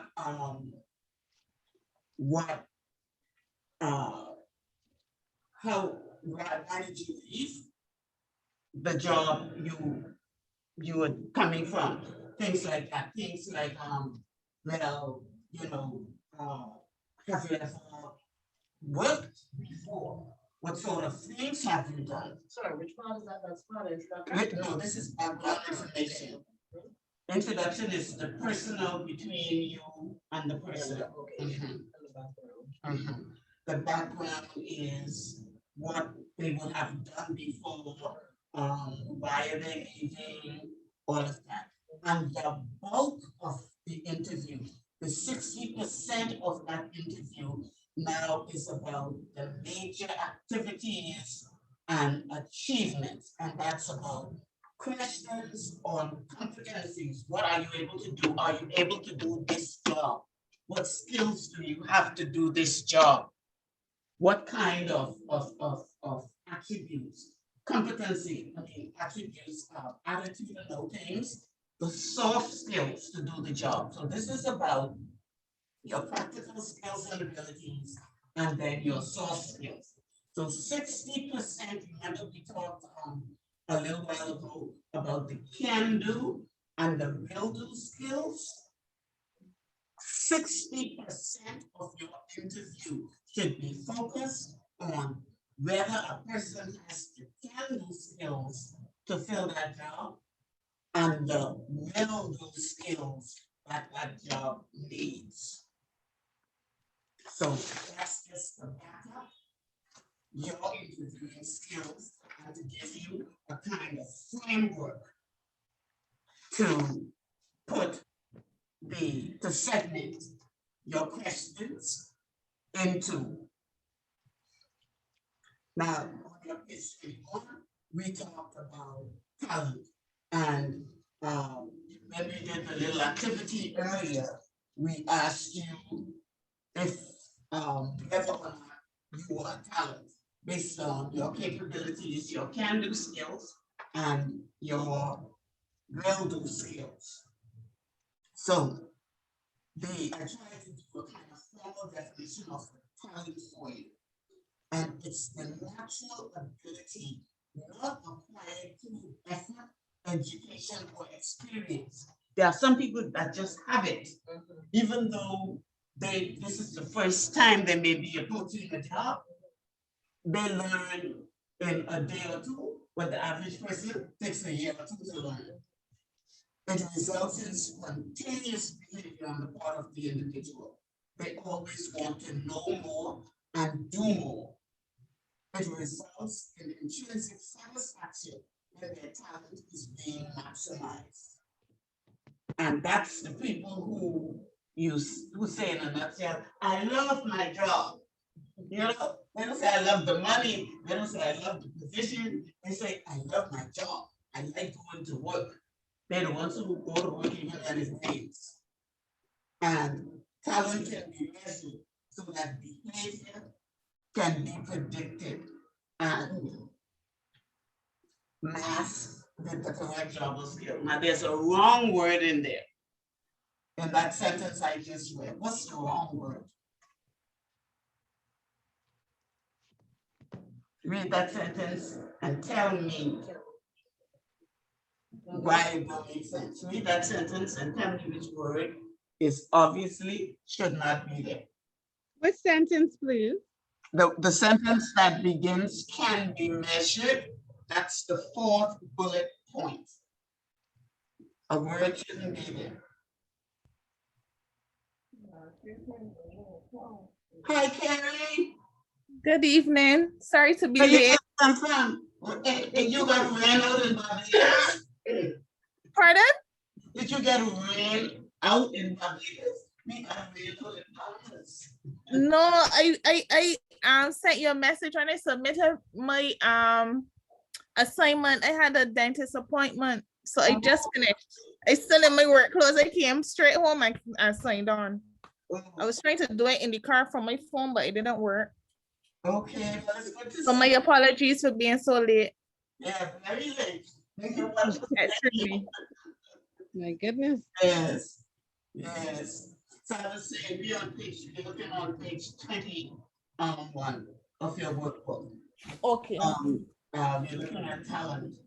And I was just saying the sentence that has a wrong word is bullet point number 4. Beginning can be measured so that behavior can be predicted and masked with the correct job or skill. One of those words is not right. Because it doesn't make any sense.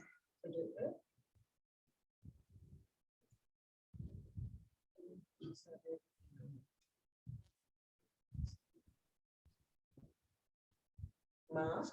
Absolutely. Masked, yeah. Yeah. Will be matching. Mask that should be matched. And that's why if you just like if you miss something and you just kind of need these points that we have outlined, obviously you will catch up with everything. You wouldn't be missing a lot, and just take an hour or so and just go through it with your pencil, and jot down little things, and so that if there is something that you want an explanation on, then when you come to the next session, you can ask me and I'll be able to tell you about it. Okay. Now you're going to have because our time is so short, every week we are going to give you something to do to kind of focus you in on what we were talking about. So before I go any further, I want you to look at page 21, that weekly activity. I'm going to give you some of that as your homework. So I want you to review all the notes we talked about tonight, and we went from page 16. So we went from page 16, and we're going to end maybe on page 27 or something like that. But this is what I want you to do. I want you to forget the first two pieces. You don't have, no. Review your session notes, always do that. Then I had for the second bullet, interview your HR manager. So I'm going to pass on that. Don't interview your HR manager, but I want you to answer the questions that are following. The major challenges you face in your position. How important is effective HR management to your organization? What are some improvements that can be made to your HR department? If you were not doing this job, what would you be doing? Is this a good career field to get into? So I want you to actually write down your thoughts on those 1, 2, 3, 4, 5 things. And I would like you to send it into me. And then we'll go over it. So send it please to Miss Dean's email, because then she will print them off for me for next week. Because unfortunately, I don't have printing facilities at home. Okay, so your homework is page 21, the questions, and there are 1, 2, 3, 4, 5 of them that I would like you to answer, please. Okay. And so we want to look at page 22 because we were talking about the whole process of recruitment and selection and HR's role in that. And now I just want to end the day talking a little bit about training and development. And that is training and developing your talent to ensure that they acquire the right competencies for position mobility. And remember I said to you, all your employees, even the most undesirable ones, that HR should try to help them to become more productive, to deliver better performances, because that's one of HR's job. So when we look at training and development, it's important to understand what we're talking about. When we're talking about training, training is normally meant for your operational employees. Those are your direct reports, the persons giving the service. So it's meant for them. Its aim is to develop additional skills. Also, to meet current and present needs of employees. So if they don't know how to do a job, then they require training to do that job, and coaching becomes very, very important then. And coaching is normally done by managers or supervisors. HR would organize whatever training is necessary. HR wouldn't necessarily do the training. the initiative for the training is actually taken by operational management. Development, when we use the term development, we normally are referring to senior management and the executive team. So we are trying to develop the total personality in terms of leadership, in terms of leading the organization, guiding the organization. When we talk about development, it is in terms of getting them ready to meet the needs of employees, the future needs of employees. And in development, the initiative for development is taken by an individual. Like, for example, what you all are doing right now is development, because you have some skills in HR, but I will hope that you are now trying to become more proficient so that your role as an influencer in the organization gets bigger than your role as an administrative person. So that's the bird's eye view of how we look at that. And then we have a little diagram down here that talks about the relationship between training and development. And you start by evaluating performance. You identify training needs. You establish your training objectives. You select the training method, and you conduct and deliver the training. That's how the relationship flows. And one of the key HR functions is to understand that training and development, and this is on the opposite page, page 23, is vital to the improvement goals of an organization. That is why HR needs to understand the organization inside out to help them deliver, or to help deliver the objectives and goals of the organization. And that never ends. So I believe it's HR's role to plan the programs, to administer the programs, to ensure employees have the skills and knowledge to completely or to compete effectively and meet the organization's business objectives and goals.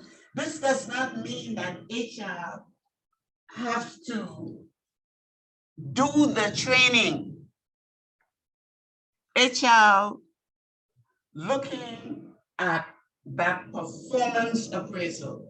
And I would really like you all to be here next week from the beginning of the class, so that we are able to connect the importance of performance appraisals with training and development of people. Because we can't just say we're sending out the training because they've been to training for a long time. You have to be able to connect that with what your employee needs. And nobody ought to know what they need better than the person to whom they directly report and the HR team. Because every time you do a performance appraisal, you look at the weaknesses and strengths of the person, and you look at what needs to happen to turn their weaknesses into strengths and to strengthen their strength. And that's an HR job. So next week, please, we're going to talk about that. And let me I'm going to, because I promised that at 8:30, we were going to finish the season because the weather's really bad here. So, I outlined for you on page 24, the steps for the training and development process. Determine the need for individuals and teams. Establish, and this is where you discuss with supervisors and managers. That's how you determine the needs. You establish specific goals which need to be achieved. What tool and method that y'all use that would be very good to help you establish specific objectives and goals which need to be achieved? Which tools you all use? Do you remember? I think it was the first or second session we did an analysis. What do we call it? The SWOT? We did the SWOT analysis. It's a very simple thing, but it's very useful to get you looking at things that need to be done. And then the next step is conduct and implement the program. Evaluate the output and performance post-training and development. And that's something that we don't do. We send people over to training and they come back. And do we really monitor whether or not there were any, or the training had the desired, the result that you wanted to change the behavior and help the person? We don't do that. I don't know very many companies who, as a matter of fact, I've heard employees say, we send them to training and spend all that money and they come back and nothing changed. Well, nothing is going to change unless you have expectations and goals set before you send them out. And when they come back, you have to hold them responsible for that. So HR has to keep monitoring and evaluating the performance. Now, this is the hard parts. And what's the word? And these are the boring parts that HR, but they are parts that are very necessary. And they are parts that help an organization with productivity and performance. So on the other side, on page 25, we just talked about the advantages of training and development. And we gave an example of a training process. And I gave the example of the induction or orientation, as some people call it, that every employee should have, and that HR is mostly responsible for. So if you don't have an effective induction orientation process, you need to look at it again. The induction is aimed at introducing the job and organization to the recruit and the recruit to the organization. It involves orientation and training of the employee in the organizational culture and showing how he or she is interconnected to and interdependent on everyone else in the organization. That particular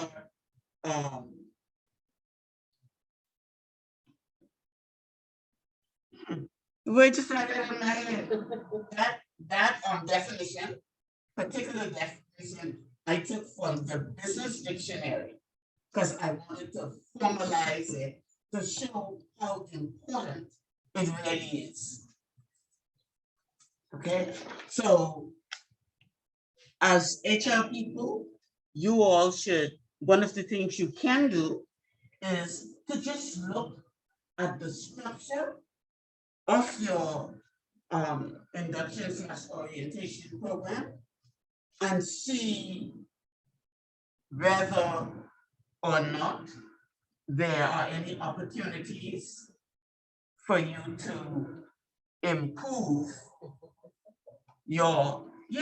and then make a proposal for the improvement and take it to the next step and see if you can get it done. And then we just talked about the benefits of effective induction to employee. So you have double duty because we almost done. Remember, I gave you that first activity to do. That first activity, that's only, there's no reason why you can't do that in half an hour. That's right. Hmm? 5 questions. So that's 3 minutes a question. 3 minutes a question. And the other activity that very, very easy that I want you to do has to do with page 27, weekly activity. As always, review the session notes because all your answers are right there. And the 3 things you to do: review your session notes, always please. And then answer what you expect to be included in an induction program. And remember, that's induction/orientation. And consider your organization's approach to induction and list recommendations for improvement. So that's the second half of your homework. And you can send that by email. You have a whole week to do it. So that's part A is on page 21. Review the session notes and what are the major challenges and those 1, 2, 3, 4, 5 points we want you to tackle. And then page 27, dealing with the induction program. So that's your, and that again is 15 minutes. So you're looking at 1 hour max to read and answer those things. And then please, by next Wednesday, send it to me and at Miss Dean's email address, please. And I'll have feedback for you on your first bit of work. Okay? Time is going so fast, my head is spinning. Because we're almost at the end and you just begun. So you look like you have something to ask me, Gideons, but wait. Okay, you all right. I thought you were just looking like you had You mean me? yeah, you had this expression on your face like you No, because there's some points where you aren't clear. So I'm trying to keep up. Oh, okay. So I have to stop you each time. So I'm trying to piece together to hear you. Oh, okay. But I also wanted to ask if you got my assignment because I wasn't. You did? Okay. I did, and I'll give you all feedback on the assignments on next week. You'll get feedback on the assignments. Okay. So Okay. Thanks. these two, officer. Yes, ma'am. You have 2 sets. You check your email and I got I think I got one said I got a quiz. I saw the Right. quiz. Right. Okay. And then, What's in the Yes. book?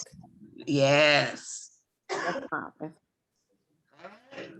No joking, y'all don't want to miss no marks for no homework, right? That don't make No, no ma'am. sense. I Not just at want to all. be, I just want to be clear on what we have to do. You said page 27, the weekly activity. Yeah, 21 21. and 27. Okay. So 21, call that your part A. That's, and you do the questions, the 5. Okay. You do those 5, beginning, what are the major challenges you face? That's on Okay. 21. And then part B will be page 27, talking about asking what would you expect to be included in an induction program, etc. And the other one, consider your organization's approach. Now, I am not sure, Glenicia, you're on, right? Yes, ma'am. Okay, can you make sure and get that assignment? Yeah, I'll make sure Jamia Yeah, gets it. please, because she works with you. Yes, ma'am, I will. Okay. All right. Well, I think I just I kind of made my promise, and I want you all, if there are any questions you have that you want to ask me about HR and what we're doing, whether it relates to your workbook or what we talk about or anything like that, I will be more than happy to accommodate it. Just jot it down so that when we come in at the next session, you can ask me about it. Let's discuss it. Let's talk about it. Because I believe this is how we learn and this is how we develop our skills in a practical way to do what we do. Okay, so thank you all for showing up tonight, and God willing, we see you next week, Wednesday. And Giddens, I hope your mouth is okay, and I hope you can eat some dinner. Other than that, you have to start till tomorrow. I thank you. The numbing, the whatever they use to numb it is wearing off, so I'll need to take some painkillers. So I think I'll have to starve till tomorrow. In truth. Okay, and the But only thank you. you're welcome. The only thing I ask is you will get a better grasp if you take, just take a few minutes and go in your workbook what we talked about. And if there's something there you see that you need clarification about or want an example of, don't be shy. Okay. Just next time we meet, just let's thrash it out. Okay. Okay? I appreciate So, that. you're welcome. So y'all be safe on the way home. Before you go, Miss Marcel, I just want to be clear because you know what I have to do tonight. Okay. I have to type this information out. You say it's Katrina. That's Katie, Apple, Trina, Ricky, Indian, Nancy, Apple, and you said an M as in maybe a M? You just confused me. You Yeah. said it Katrina and then Katrina M. M as in M. Molly. M as in who? Molly? Yeah. M as in 19, Molly. 1950. 50@gmail.com. That's right. I'm just making sure. That and it takes me about half an hour to get home. So I expect when I reach that step, right? Yes, right. You must be beautiful. Okay, y'all, well, make the most of your few minutes that you got, and thank the Lord, because God willing, we're going all the way the next 2 weeks. Okay? Yay! Y'all take care and have a good night. You too. Good night. Drive carefully.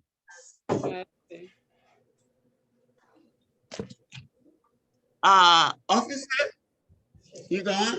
Okay.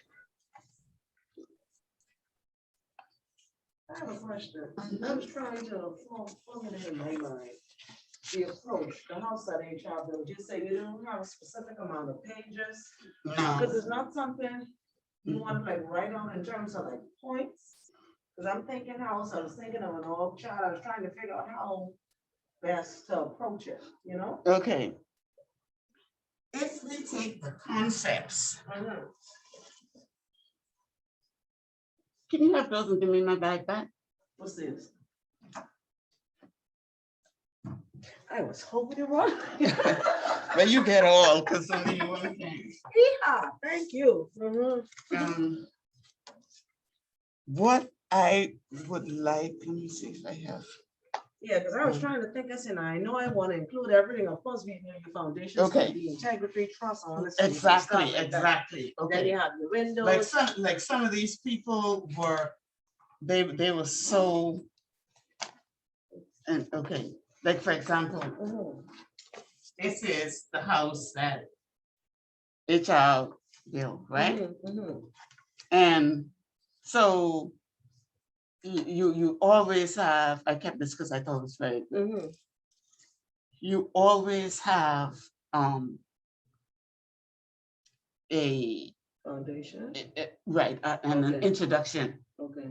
And then my